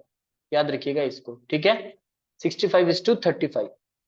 तो वेस्ट बंगाल के लिए 65:35 बन जाएगा। ठीक है, चलिए आगे बढ़ते हैं। क्वेश्चन नंबर 42, समग्र शिक्षा अभियान कॉन्स्टिट्यूट्स सर्व शिक्षा अभियान, राष्ट्रीय Madhyamik Shiksha Abhiyan, teacher education, all of the above. कौन सा हो जाएगा option? Very good, Anil, Sasmita, Lipina, Dilip, Pinkina, Jyotsnamayi, जो Santosh, Litina, Saraswati, Jeeta, Diptishree, Ishani, Chetna, Mansi, Lipak, Gayatri. Check your answer. Tripti, Vraj, Padmavati, बहुत अच्छे, सभी का सही आंसर आ रहा है, डी आ रहा है सबका ऑप्शन। तो ऑप्शन डी इज करेक्ट, क्योंकि ये सभी को इंक्लूड करता है समग्र शिक्षा अभियान। ठीक है Gayatri. Question number 43, as per NEP 2020 ECC is extended to early childhood care and education को कब तक एक्सटेंड कर दिया गया है? 6 इयर्स, 7 इयर्स, 8 इयर्स, 10 इयर्स। मतलब पहले क्या था, बर्थ टू 6 इयर्स था, अब कहां तक कर दिया गया है? वेरी गुड, वेरी गुड, सबका सही आंसर आ रहा है, वेरी गुड। आसान सा सवाल था, एनईपी में मैंने फर्स्ट क्लास में पढ़ाया है, जो कि यूट्यूब पर भी अवेलेबल है, you can watch out that video also. So ये 8 साल तक एक्सटेंड कर दिया गया है ईसीसी को फ्रॉम 6। ठीक है, question number 44, life long learning includes, life long learning में कहां तक पढ़ाई होता है, या फिर लाइफ लॉन्ग लर्निंग में क्या क्या इंक्लूड होता है? Birth to death learning, formal to informal learning, face to face learning, both A and B. Lifelong learning क्या होता है? एक ही चीज नहीं होगा, बाकी सब होगा ना। यस, वेरी गुड, फिर से Gayatri, check your answer. Regularly attend the classes to understand better. ठीक है, अटेंड करोगे तो ये सारी चीजें हमने एक्सप्लेन किए थे, क्यों है, कहाँ तक है। ठीक है, अटेंड कीजिए ताकि आप एग्जाम में भी अच्छे कर पाओ। ठीक है, ओके, चलिए। So D is the right answer, सभी का सही आंसर आ रहा है डी। तो डी इसलिए क्योंकि ये ही नहीं होगा, फेस टू फेस लर्निंग नहीं होगा, क्योंकि लाइफ लॉन्ग लर्निंग मतलब ऐसा नहीं है कि आप कॉलेज डेली जाओगे और डेली पढ़ोगे। बर्थ टू डेथ लर्निंग होता है, जो भी हम सीखते हैं। फॉर्मल एंड इनफॉर्मल लर्निंग होता है, जो हम डिस्टेंस कॉरेस्पॉन्डेंस कोर्स में भी करते हैं। ठीक है, question number 45, which of the following is not A component of ICDS? ICDS का कौन सा कंपोनेंट नहीं है? Supplementary diet, nutrition, high level education, all of the above. इनमें से क्या कंपोनेंट नहीं है? ये पूछा जा रहा है। ठीक है, सप्लीमेंट्री डाइट होता है कि नहीं होता है? यस होता है। न्यूट्रिशन होता है। हाई लेवल एजुकेशन नहीं होता है, तो फिर ऑल ऑफ द अबव भी नहीं होगा। ठीक है, चलिए, तो हाई लेवल एजुकेशन नहीं होता है। यस, सभी का सही आंसर सी आया है। चलते हैं क्वेश्चन नंबर 46 पे। RT came into effect from, कब से ये इफेक्टिव किया गया आरटी, राइट टू एजुकेशन को? 1 जुलाई 2010, 1 जून 2010, 1 अप्रैल 2010, 1 मई 2010। Again a direct and easy question for you. चलिए देखते हैं कौन सा सही आंसर। वेरी गुड, सबका सी आंसर आया है। सो 1 अप्रैल 2010 से इसको लागू कर दिया गया है। Which was not an objective of RMS से, राष्ट्रीय माध्यमिक शिक्षा अभियान का कौन सा एक ऑब्जेक्टिव नहीं था? Universal access to secondary education by 2017, universal retention by 2025, secondary school in 5 kilometres, special focus to SEDGs. देखते हैं कौन सा सही आंसर आ रहा है किसका। वेरी गुड, अनिल, जीता, सुरेखा, मानसी, लिटिना, तृप्ति, पिंकिना, ईशानी, चेतना, सरस्वती, सस्मिता, सुरेखा बहुत अच्छे, पद्मावती, प्रतिमा, गायत्री, ज्योत्सना, लिपिना, दिलीप, वेरी गुड, लिपक, व्रज, सभी का सही आंसर। सुरेखा कह रहे हैं कि ये बी ऑप्शन होगा। वेरी गुड संतोष, बी होगा। और ये गलत इसलिए है क्योंकि ये 2020 तक होता है, यानी 2020 तक यूनिवर्सल रिटेंशन होगा। 2025 लिखा गया है, इसलिए गलत है। एसीडीजी मतलब होता है socially and educationally disadvantage groups. ठीक है, यूनिवर्सल रिटेंशन बाय 2020 था। ठीक, चलिए आगे बढ़ते हैं। Question number 48। समग्र शिक्षा अभियान was launched on May 25, 2018, March 15, 2018, December 26, 2015, February 25, 2016। देखते हैं किसका सही आंसर आ रहा है। Very good, Jeeta, Gayatri, Mansi, Anil, Tripti, Santosh, Chetna, Saraswati, Dilip, Ishani, Lipak, Pinkina, Lipina, check your answer. Pratima, Sasmita, Litina, बहुत अच्छे, वेरी गुड। तो सभी का सही आंसर आ रहा है ए। May 25, 2018 को हमारे उस टाइम के एजुकेशन मिनिस्टर थे प्रकाश जावड़ेकर जी, उनके द्वारा ये लॉन्च किया गया था समग्र शिक्षा अभियान, टू कंबाइन ऑल द अभियान टुगेदर। ठीक है, अब आते हैं क्वेश्चन नंबर 49 पे। ECC is enumerated in the Indian constitution under, कहां पे लिखा गया ईसीसी? 21 section A, article 40, 24, 45, 17। बहुत ही इजी क्वेश्चन था ये, जल्दी फटाफट से आंसर कर लीजिए। बहुत अच्छे, तो आर्टिकल 45 में ईसीसी लिखा गया है। ठीक है, बहुत अच्छे। The last question is environment education includes, इसमें क्या क्या होते हैं? Issues of environment, campaigns on clean environment, environmental awareness, both A and C। क्या होते हैं इसमें? वेरी गुड, सुरेखा, लिटिना, बहुत अच्छे, चेतना, पद्मावती, अनिल, ईशानी, मानसी, जीता, ज्योत्सनामयी, सरस्वती, दिलीप, लिपक, सस्मिता, गायत्री, संतोष, तृप्ति, लिपिना, बहुत अच्छे, सभी का सही आंसर आ रहा है कि both A and C included होते हैं। इश्यूज ऑफ एनवायरनमेंट होता है, एनवायरमेंटल अवेयरनेस होता है, लेकिन कैंपेनिंग वगैरह नहीं होता है। हम एजुकेशन दे रहे हैं, कोई कैंपेन करके इसको क्लीन करने की कोई बात नहीं कर रहे हैं। वेरी गुड, प्रतिमान, ब्रज। तो चलते हैं, तो ये हमारा कंप्लीट हो गया है 50 MCQs of this batch. Join our MCQs batch to avail 15 sets of MCQs as well as 5 sets of model MCQs with most expected question. अब बारी है अनाउंस करने का जो इस बार का टॉपर रहे हैं। एंड जो टॉपर है, जो टॉप स्कोर किया है 50 में से, वो है 45, scored by Ishani. Again congratulation Ishani. Ishani again top this examination. इस मॉक टेस्ट को उन्होंने टॉप किया है, वो भी with in the time frame उन्होंने आंसर किया है। तो इसलिए वो ऑलरेडी हमारे टॉपर रह चुके हैं, तो इस बार फिर से वो टॉपर बन चुके हैं। ठीक है, okay, congratulations again Ishani, and yes, all the congratulations from all your friends, and your friends are very energetic because फटाफट से सभी ने congratulations कर दिया है आपको। तो चलिए, अगर कुछ डाउट हो तो आप पूछ सकते हो।